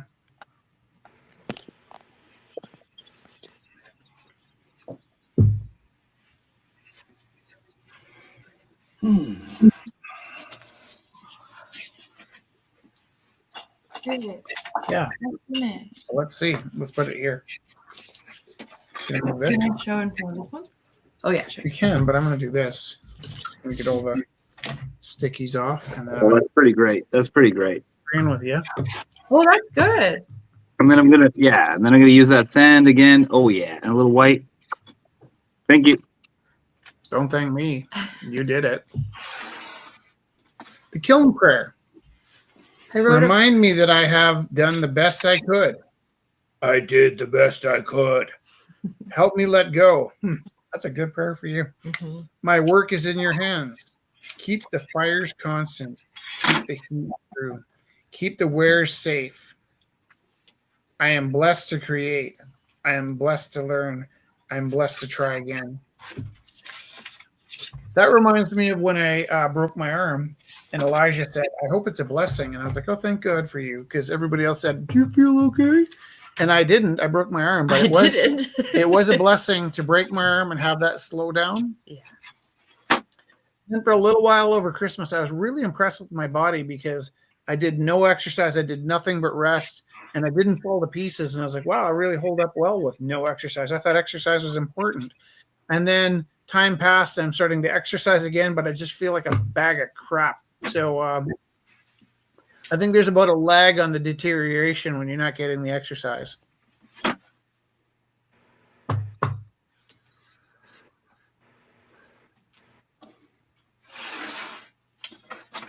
don't mean to body shape myself either. I should be a better example of loving myself. But right now I'm in a weird spot where I'm working really hard to get back into shape, and I'm feeling not myself. You're doing a good job. Samantha, can you read our P.O. box? It's P.O. Box 13035, Beltline, RPO, Calgary, Alberta, T2R 1C6. And if you mail us a letter, we'll mail you a painting. That's just what crazy people do. All right, I want to get some letters into this group of people. So what could they say? Leave our grass alone?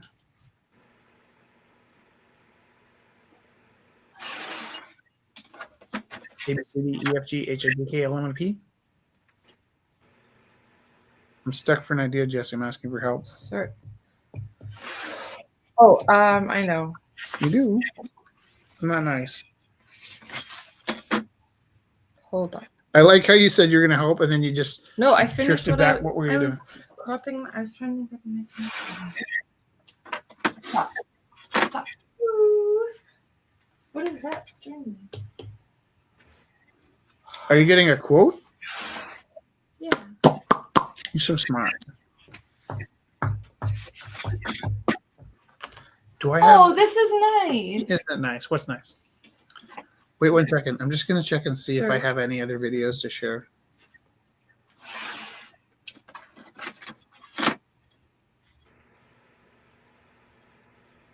Oh, here's our new startup for next week. Check it. Tell me if this seems different.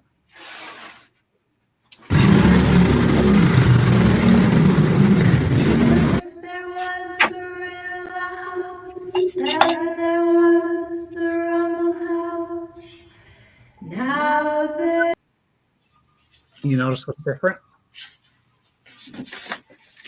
I repaired the speed because I had purposely slowed it down. Oh. Oh.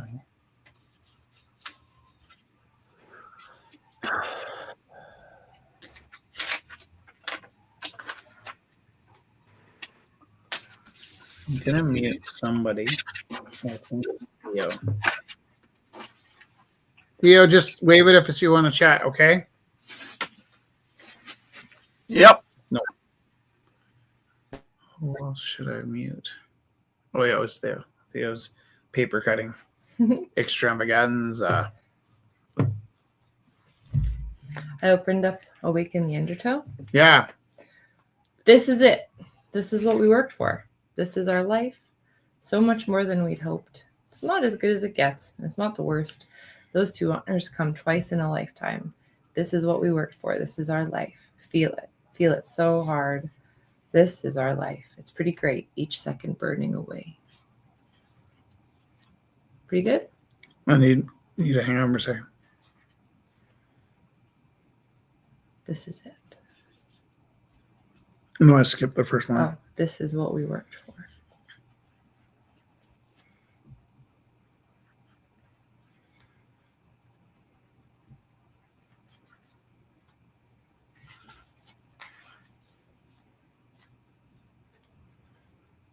Is our sound still on? Yeah. getting awfully quiet.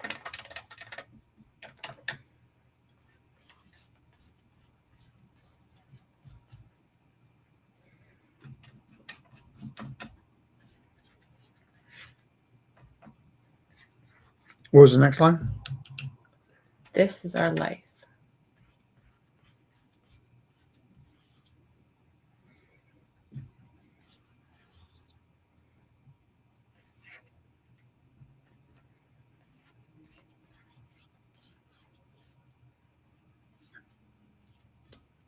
Yep. So much more.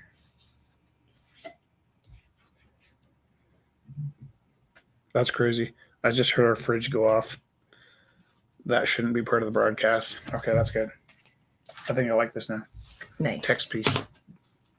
Is there sound back on? Can somebody indicate you can hear my voice? I can hear you. Okay, thank you.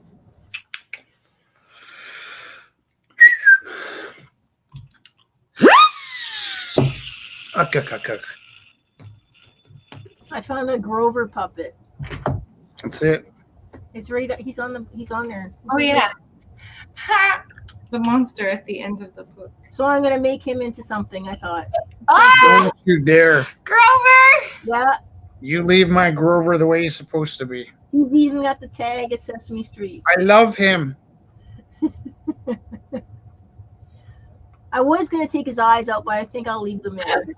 Okay, I need to not talk to you for a few minutes. Kelly, Yeah. you ever seen Toy Story? Yeah. Did you feel called out when Sid was tormenting his little toys, cutting them apart? No, You didn't see a familiarity there? I haven't seen it for a while, so. Cutting their legs off and gluing them back Or I was together? thinking of adding legs to him. You're hurting me. Oh, he doesn't have legs. He needs legs. Oh. Sorry. I didn't mean to put the... He might be riding a unicorn. Oh, that's cute. Yeah. A moving one. When I met Jesse, I was lamenting one of my oldest favorite pieces that was lost to the universe. Or maybe I'd moved my Grover, not my animal, from my house to the apartment, but it was kind of gross and rotting inside. And she ended up, or did you ever see my old one, or how did it end up going to heaven? No, I never saw Can you it. grab that one? You just said Or that should I grab you didn't have it anymore. And you just used your credit card and bought me an animal puppet. Still a vintage. He's holding on to the string. It's okay. Just tag him. He's holding on to the string and Durga. He is on a stand. Oh my god. Okay, just leave him. That's actually just that angle I can't reach up to get right now. He's also like holding on in many ways. He doesn't want to be taken down. Would you like to What's that? ask people if they'd like a Oh, yeah. 2XL? Does anybody want punch in the nose? No. Does anybody want a Isle of Roux t-shirt with the Space Lady? I made this t-shirt even before I knew we were doing the Isle of the Lost Hero X. Isn't that funny? Mm-hmm. The Isle of Roux Space t-shirt. It happens to be a double XL. It would make a nice dress. That's my size, Rich, you know. Would you like this t-shirt? I would love it. Okay. I would wear it proud in my art classroom as well. I do think it'll be long enough to be a dress for you, though. It's not. It's a pretty nice, it's a good It's a very size. long shirt. Yeah, that's good. I like that.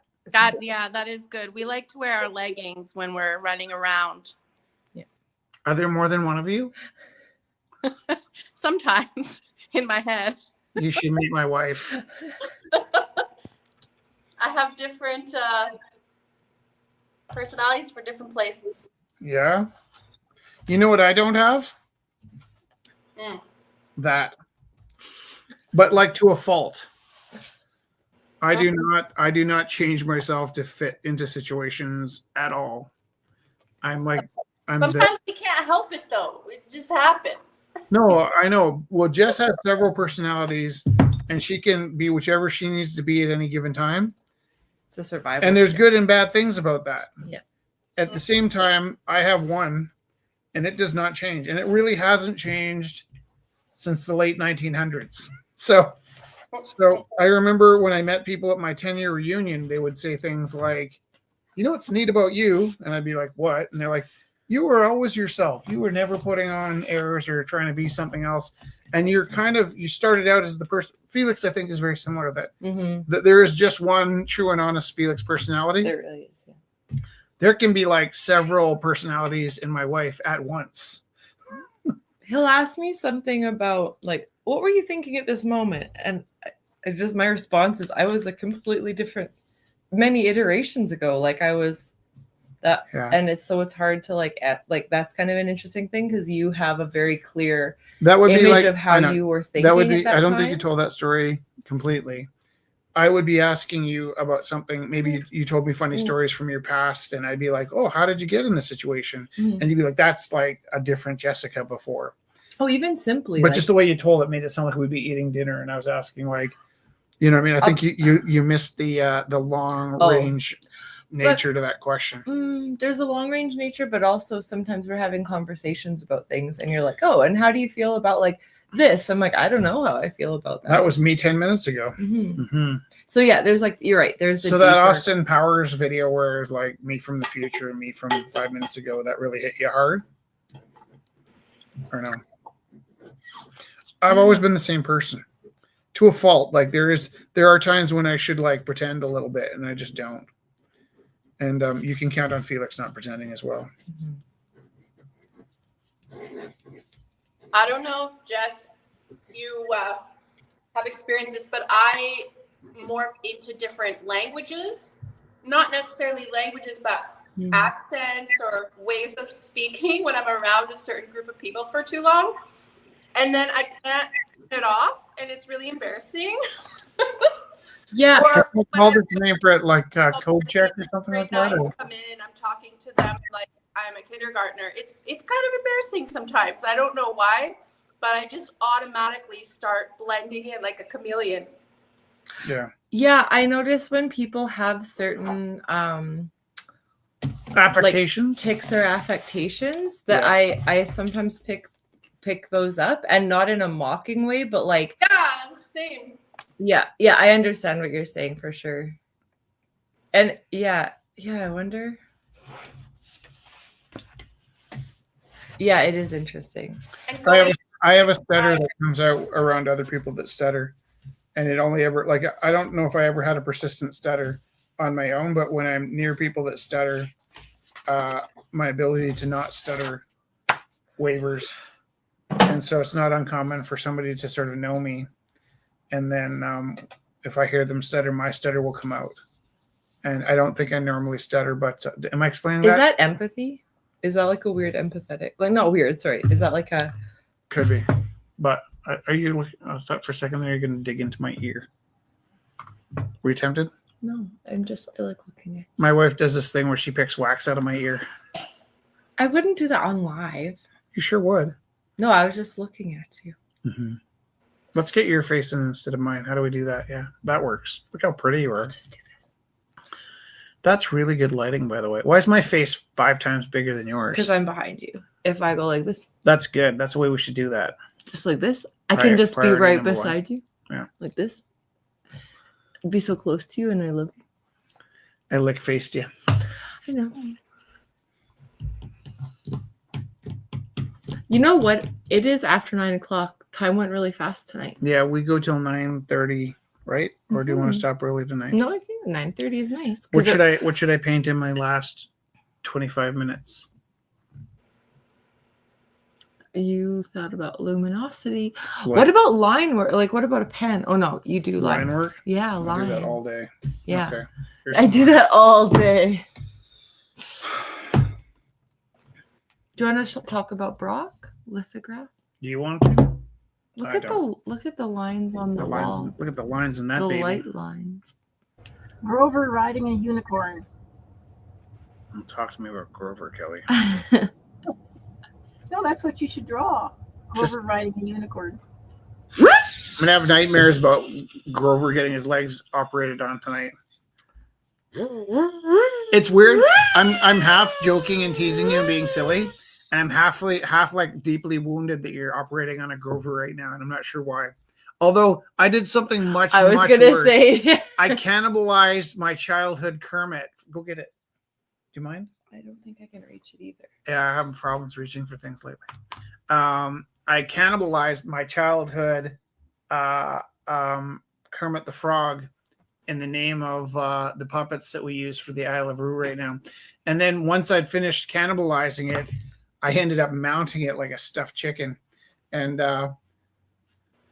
so this is one of the most important pieces I ever had in my life. His name was Kermit, and I loved him. And what happened was we needed a pattern. So I took him apart, and we created a pattern out of my favorite Muppet. And we like really, I think his life went to a good cause. Well, we very preciously repackaged him. Mm-hmm. But I also, maybe that might be part of why I'm suffering so much with Kelly's idea of working on Grover, is that was like a really deep and heavy sacrifice that I suffered, and I might be just having some flashback trauma over it. Did Zach leave us? Is that the case? I think he's still there. Maybe. Are you with us, Zach? Zach Abbott? I'm going to pop you out for now, if I can. And that'll shuffle the screen. Seems like 6 is a pretty good number for us. Yeah, Grover's not going to be this taken apart.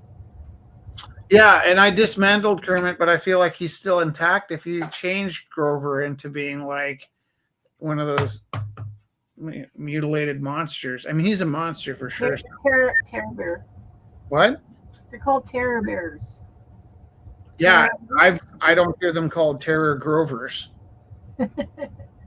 He won't be. I don't think he'll be a terror bear. He will be intact, but he'll be on the unicorn. That's fair. It's your art. I shouldn't have an opinion. Yeah, a little bit. A bit sensitive. Like I had Oscar the Grouch as a kid. Yeah. I don't know where he is. I think my mom threw him out because the dog got him. Yeah. My sister had a Bugs Bunny with the plastic head and one of those pull strings. And it fell out the car, and my mom drove over his head, and it broke in the parking lot in the Royal Bank in St. Albert when we were children. And the sound of screaming echoes in my head all the time. Yeah, that's not good.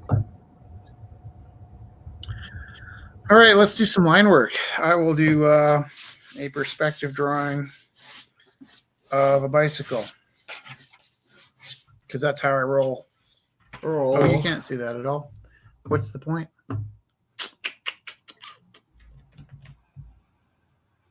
Image settings. Brightness. That's the wrong direction. Oh, maybe if I do this. This is a way to change the brightness. Bam! And then I'm going to zoom in.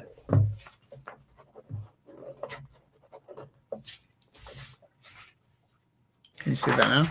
See better like this? I don't want to put too dark lines in because I would like to have my working lines sort of vaporize out of the painting when I'm done. But I do want people to be able to see what I'm doing. So here's my working lines. And around here, I'm going to have a wheel. And back here, I'm going to have a wheel. And then I'll have axle here, seat post here.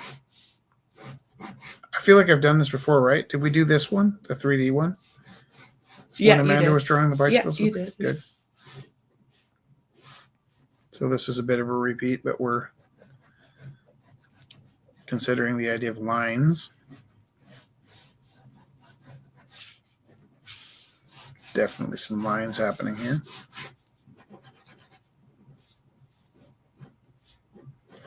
I spent most of my childhood with a alphabet. When my mom was my teacher, put a piece of tape across my desk and had the alphabet, and that was to help me get my B's and my D's straight, because I had a real difficulty getting my letters forwards and backwards. It wasn't until we had Felix and I realized Felix could write forwards and backwards and read forwards and backwards fluently that it occurred to me that it's kind of a gift to be able to write forwards and backwards and read forwards and backwards. But for the rest of the world, if they don't write forwards and backwards, it can be difficult for them to follow your thoughts. And if you're writing math notations and your fives look like the letter S and everything can be backwards, it can complicate things.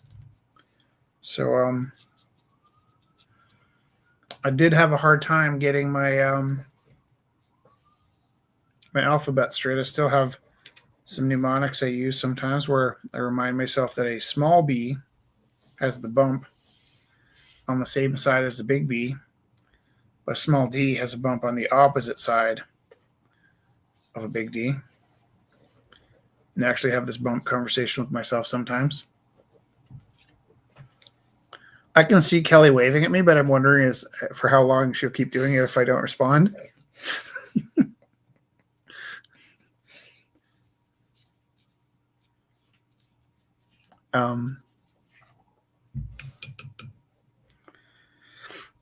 So one thing I was going to say about that my gift to be able to write forwards and backwards is great when I'm printmaking, but it's a drag when I'm changing the tires on my bike, because my ability to see the tires direction, which is indicated with a small arrow on the bike tire, is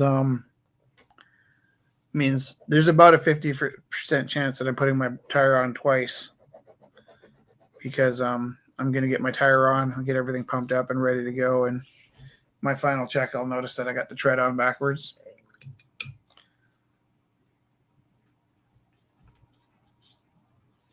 You're so stealth with your like, you can't see me and what I'm doing. It's a secret. I'm not trying to be stealth. I was trying to draw you from life for the L, life drawing. Right.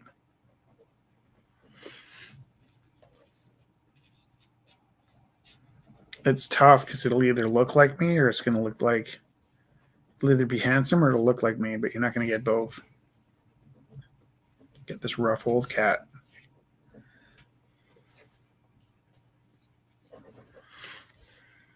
I think when I draw from life, I'm also drawing it with imaginative eye as well. Yeah.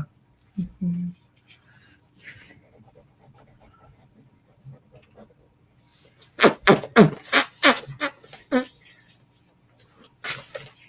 Oh, so what I was saying about getting the tread on properly for my bike. Mm-hmm. Very difficult for me, especially because I work on my bike upside down most of the time. Right. To cognitively be aware of which side the bike chain is on. And you'd think after the hundreds of thousands of hours I've spent working on my bike, riding my bike, just invested in drawing bikes, loving bicycles, I really do have a hard time keeping track of which side yeah,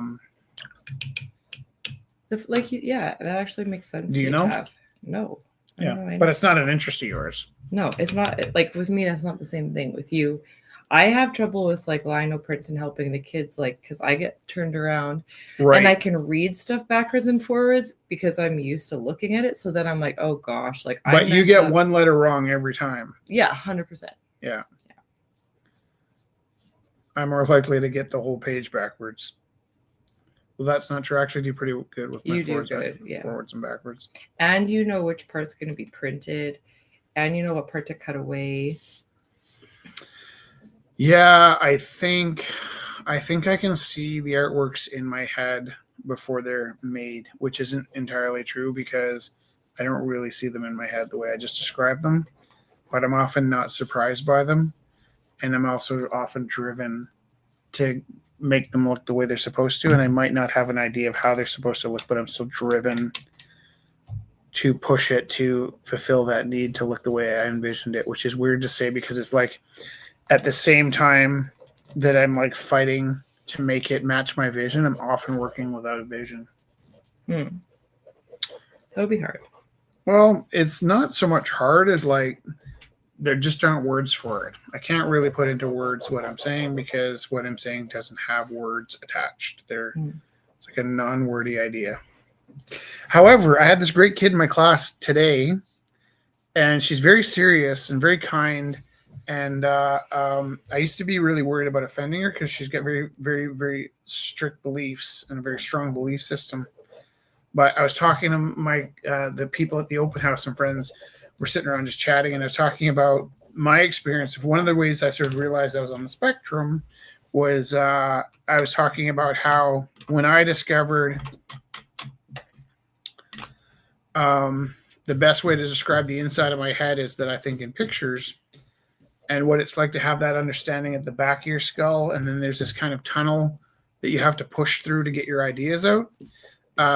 I saw her looking at me, and I thought she was angry. I thought she was like, something I was saying was conflicting with her belief system. And then today she brought up, like yesterday when you're talking about that experience with the tunnel, she's like, that's exactly how I feel when I'm trying to explain things. And it was really sweet that where I was sitting there thinking that she I'd offended her belief system, she was just having a big experience because she'd been struggling to put those thoughts into words. And again, 100% that's why I teach is every time I put those thoughts into words, I have a better understanding of who I am and what I'm about and what I'm doing with this life. Which I'll admit, as soon as I finish each of one of those space movies, I find myself more and more thinking, what the hell am I doing with my life right now? Because I'm kind of like thrilled and proud and embarrassed of myself all at once. Look, I actually am very proud of this. We're so different. Because I hate when you look at me. And then you tell me you think I'm handsome, and I just get angry at you. Kind of like that one teacher that said he thought I might be a teacher when I grew up. I was like, you're crazy, man. I'm going to jail. I have no future. I'm a loser. And I was so mad that he said I reminded him of himself when he was young. And I was like, what a thing to say to a guy with no future. Is Zach with us? I'm going to try adding him to the stage. There you are. I see a wall. Yeah, he's back. Zach, I just moved you out because I saw a logo. Yeah. Cool logo, huh? We usually been going till about 9:30, and we can stop anytime, but I feel like maybe the consistency will help the world track us down and find us. So we're going to go for 15 more minutes, I think, about that. Is it 15 or 25? 15. In 10 minutes, we're going to go for 15 more minutes. Do you have anything you want to leave us with? That sounded like inviting you to exit. I didn't mean to invite you to exit. I was just saying, like, is there something you'd like to chat or say or do before we run out of time? I miss you, and I won't be able to visit next week. I'm going to be in Mexico. Oh my God, can you send us a postcard from Mexico? I'd love to. Absolutely. You know where to send it? Yeah, I screenshot the P.O. box. 13035, Beltline RPO, Calgary, Alberta, T2R 1C6. Where in Mexico are you going? I'll go to PV, Puerto Vallarta. I was going to say you should look up Mark Vasquez when you're there, but I don't know that those are close. Mm-hmm. I really know nothing about geography.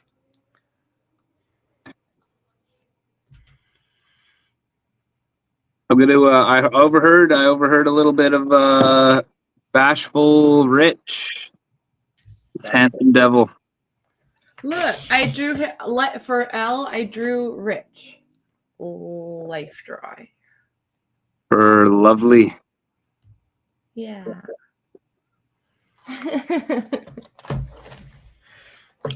I did. I'll tell you this. I will admit this. I grew up with a pretty distorted self-image. As we all do. And I noticed my son, Oliver, is quite handsome, and it kind of it's wild to me that that he's so handsome because I don't think my son knows that he's handsome. And so when I was a kid, if I see photos of myself, I think I am better looking. I was better looking than I thought I was.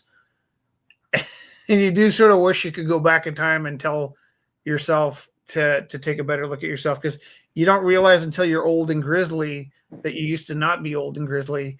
And then in context, maybe like 70-year-old version of myself would look at back at this age and go, you know, I wish you appreciated yourself more. But I guess we all have those. I mean, I even found out Jess has insecurities, which is hard to believe because she's so beautiful. But yeah, I didn't think of grew up thinking I was ugly. I'm not saying I'm not, just saying There's a wonderful film that everyone should watch called The Beautiful Losers. Yeah. It's really incredible. It's all these guys like Twist and Espo and all these brilliant you know, kind of pioneers of, you know, monetizing street art. And yep. One of the guys responsible for Toy Machine skateboards. Yep. He kept taking photos. You know, he kept taking photos of himself and his wife, and she has a beautiful, you know, piece. You know, has just like a little monologue about how much she appreciates that she did, you know, take record of their, you know, of their youth and right of their, you know, of their, yeah, of that luminescence. Wouldn't that be really built into skateboard culture that you have like good reason to be like filming your stunts, and then as you get older and you're like, wow, you know, not only was I doing some pretty awesome you know, skateboarding, but look at that jawline, you know. yeah. If I'd only known what I know now. Yeah, thanks for having me on. Thanks for documenting it, you know. Yeah, you do have a very handsome jawline, by the way. Hey, takes one to know one. Wouldn't that be awful if it turned out that we were absolutely beautiful, and that's why we have painting careers? Is like, because I often look at people like beautiful people that can paint, and I think, all right, are you beautiful and people buy your paintings because they want to get to know you, or you're actually talented? And then I wonder how much. I'll also say, like country musicians, you look at, there seems to be a pattern of country musicians being quite the same look, and you wonder if that's part of their success. But then what if it turned out, you know, you were beautiful and it was just like didn't really matter if you're talented. Look at this handsome devil. Yeah. Theo. Theo's judging me. Bingo. You're a sorcerer, Theo. I'm just crawling down on the floor to use the laptop camera, and I just wanted to say good night. I'm gonna run. Love you. Really nice seeing you. Love you guys. Ciao for now. Buenos noches. Have a good Have fun in Mexico. Thank you. Yeah. Have fun. That is so nice. Wow, Theo's a handsome guy too. See, I was gonna say, I think like the beauty inside of people who create and who make is the beauty that you see coming out of them. There was early criticism of the Gorilla House movies that Aaron McCullough was making these films, and the people were showing up at Gorilla House, and it was just us. It was you, me, handful of other people. And one of our regulars was back at school in September. So we opened in July. We're open in August. I meant to close down in September. One of our in-house artists went back to school, and their instructor had criticized that there was this beauty myth happening at Gorilla House. And was it all just a big like fashion show taking advantage of beauty? And the question was posed to me, and I was dumbfounded. Like, yeah, I guess those videos seem like there's a lot of beautiful people at Gorilla House, but as time passed, I realized it was just everyone there was shining. You know, like joyful. Everybody that walked in, you could see their beauty through the experiences we're having. And I was sitting there speculating with this person, like maybe it's because Aaron shoots wedding videos or what. Like, like I wasn't sure why this one instructor decided it was exploitive. The videos were exploitive in the sense that they thought we're cashing in on the beauty of the artists, and it was like certainly wasn't intentional. And I wondered if there was something maybe provocative about the way Aaron shot videos, because I didn't know what. But I was scrambling to come up with an explanation, and instead of like seeing the truth, which I really think was people looked beautiful in those videos because they were happy, I was trying to like rationalize what would have made that instructor think that it was all about like the Baywatch of art making, You think about the person saying it though. I don't remember her as a particularly joyful human. Nonetheless, I didn't know her. She wasn't one of my instructors. Yeah, she's the only D I ever got an ACAD was from her class. Yeah, little projection possibly. Yeah. Well, and there was factors, right? We started Gorilla House when it was 35 degrees, 40 degrees in that space. So people were sweating their clothes off and it was hot in there and the lights were on and we're just living really just vivid, great lives. And it was like our souls were mingling and there was a real beauty. And so what this instructor was implying was that there's some eros intentionally fabricated into the videos, and it was like maybe that's what eros is when people make art together and they feel free, and just loving life. And then it gets hot, and you're like peeling off your clothes, and it wasn't intentionally meant to be like like provocative, like that cycle through. It wasn't meant to be provocative. Not in the slightest. But I think people. It ended up from the outside appearing to be something was built around a beauty myth or something, but it's a compliment of what he was capable of capturing. Yeah. Totally. Yeah. Totally, Zach, did you ever see the old Star Treks? My cousin was really into it. I haven't seen enough. So there was an episode where Harry Mudd, I think that was his name, had these like women that he was working with, and they were held in his control because he controlled the beauty drugs that they were taking. And they would take these pills that were just like jubes, and then they would morph into these beautiful beings. And then in the end, either Spock or Kirk, maybe Dr. McCoy, tricked them into giving them sugar tablets. And after they ate the sugar tablets, through the magic of television, the actresses would go from kind of drab to gorgeous again. And then he pointed out it was just sugar tablets. It's all the beauty's always been within you. And so that's kind of been like an ongoing thought that I've had in my life. And then we ended up proving it with the original Gorilla House videos. I was thinking about taking those down to make room for the new Isle of Roux, but I also kind of like the idea of like aliens coming and sifting through YouTube and learning about us. I don't know who else will, because there's probably about 5,000 hours if we added it all up. How beautiful is that? The AI's hungry. Keep them fed. Like you were saying, the beauty of having those moments documented is like really magic. But then I also wondered that, like, I tried to call my bank about 5 years ago because I wanted to do something with my banking, and it locked me out, and I couldn't figure out how it locked me out. And it wasn't until days later I realized I was locked out because the system didn't recognize my voice. So they had a voice of mine on file. And maybe I was in a bad mood or having a rough day. I was a little hoarse, but the phone system locked me out. My password wouldn't work because my voice wasn't the same as it was when I recorded it before.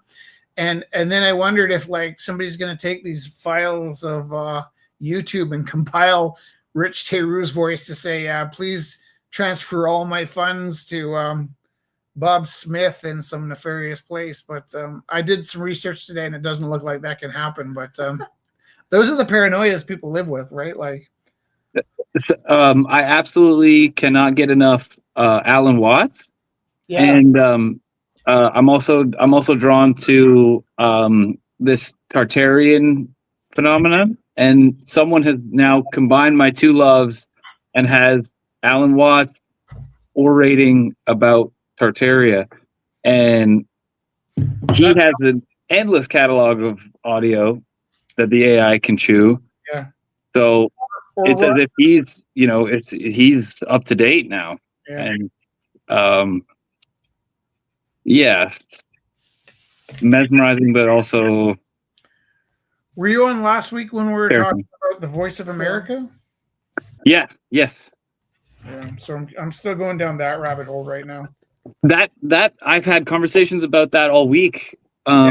Yeah. And the Podfather, that gentleman that was at MTV's first BJ and wanted to get out of that, and he had done some pirate radio, Yeah. in the Balkans, and then discovered this option of podcasting, Yeah. and was actually involved in writing the code to get iTunes to adopt podcasts. And it was like, your music, your videos, your podcast. Yeah. And he's the Podfather, Kirby something. Anyway, this Joe Rogan podcast had me, digging deeper into this Voice of America issue. And Joe Rogan talked about the Voice of America? Lightly, like, or other actors, in that same sphere. Yeah. Interesting. Yeah. Yeah.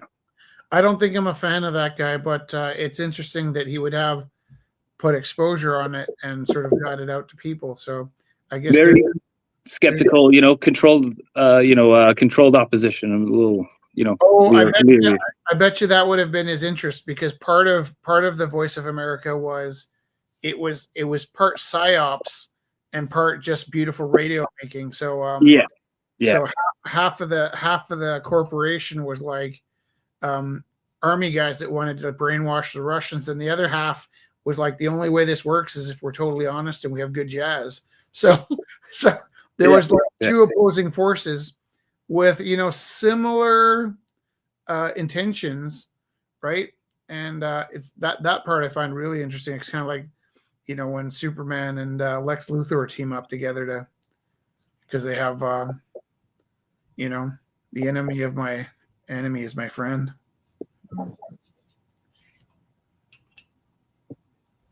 What are you doing with the rest of your evening, Zach?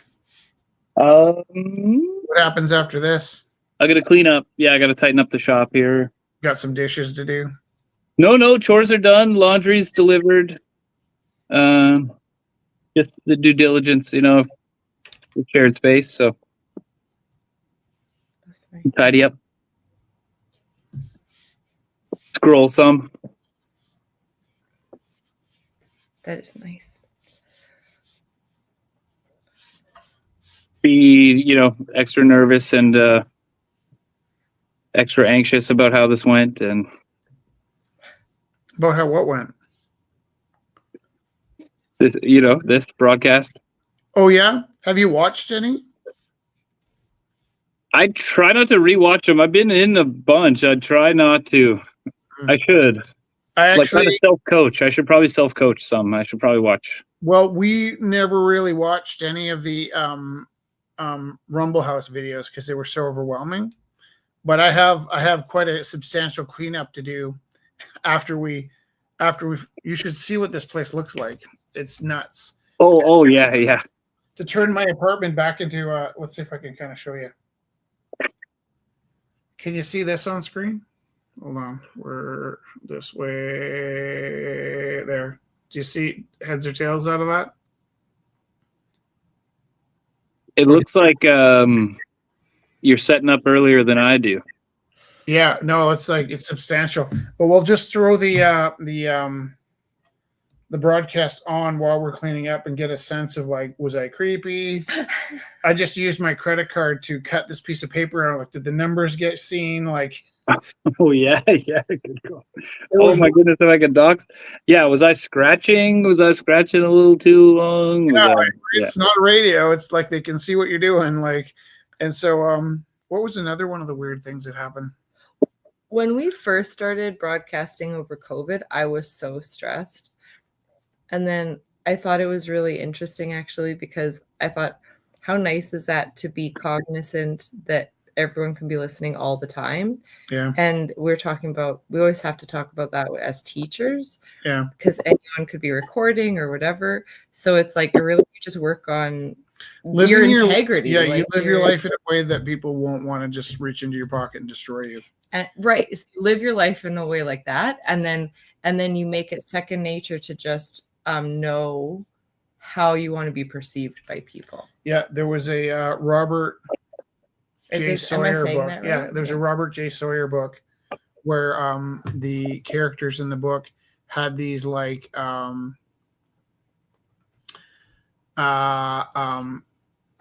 that recorded everything you did. So if you did something bad, it was recorded, and there was no way around it. You couldn't create a crime because everything you ever did was recorded by this armband.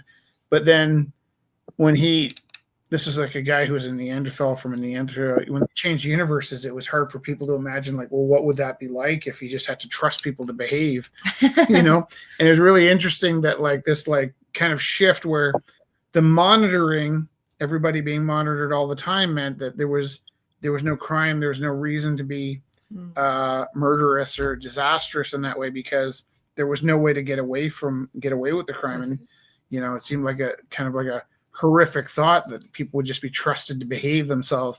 And I think that's kind of like a kind of a conservatism taken to an extreme, but obviously like it's satirical. But sometimes when they're selling you an idea in a book, it's intentionally manipulative, that you almost buy in, and then you realize, oh, they're rhetorically trying to teach me a point that, you know, my freedom and my liberties are important.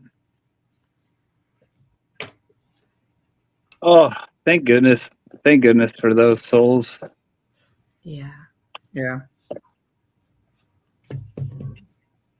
Totally. Okay, heads up from Puerto Vallarta, okay? Yep. So that's so exciting. I hope you guys have a great trip. It's gonna be fun. I'd like to paint outside, but I don't know. It's my first trip to Mexico, so maybe get one of these. I'm correct. This watercolor? Snapshot Winsor Newton paint set. Bring that and a sketchbook.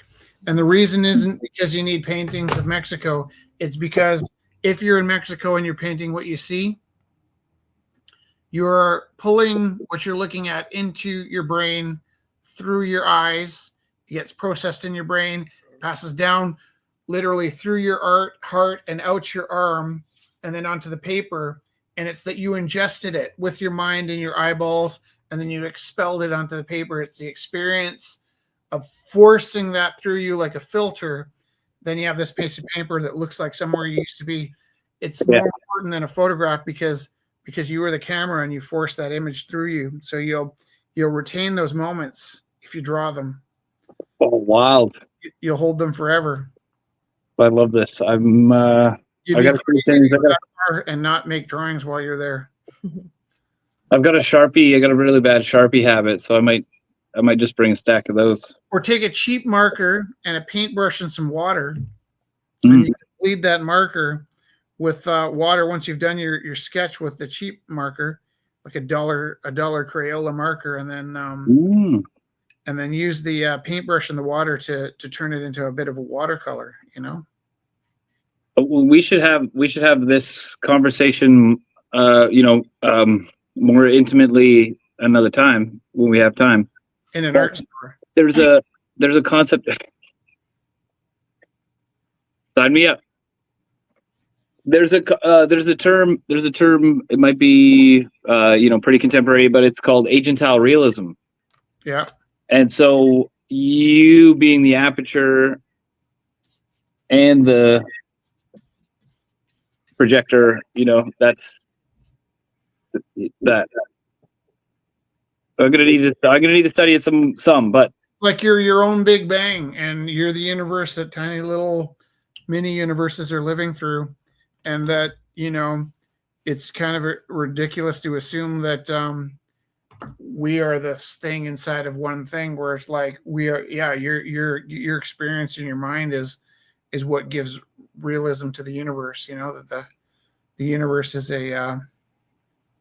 we're the filters. Yeah. The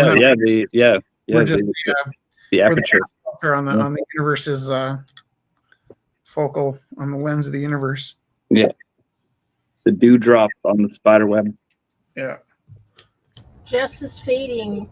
Yeah, I know. I was like, just smiling, listening to you guys talking. I bet you can see my eyes start going like I'm just watching. I'm like in daylight saving, so you guys, you're in the future. That is so nice. Love you. Love you. We'll see you soon. Take care. Definitely. Bye.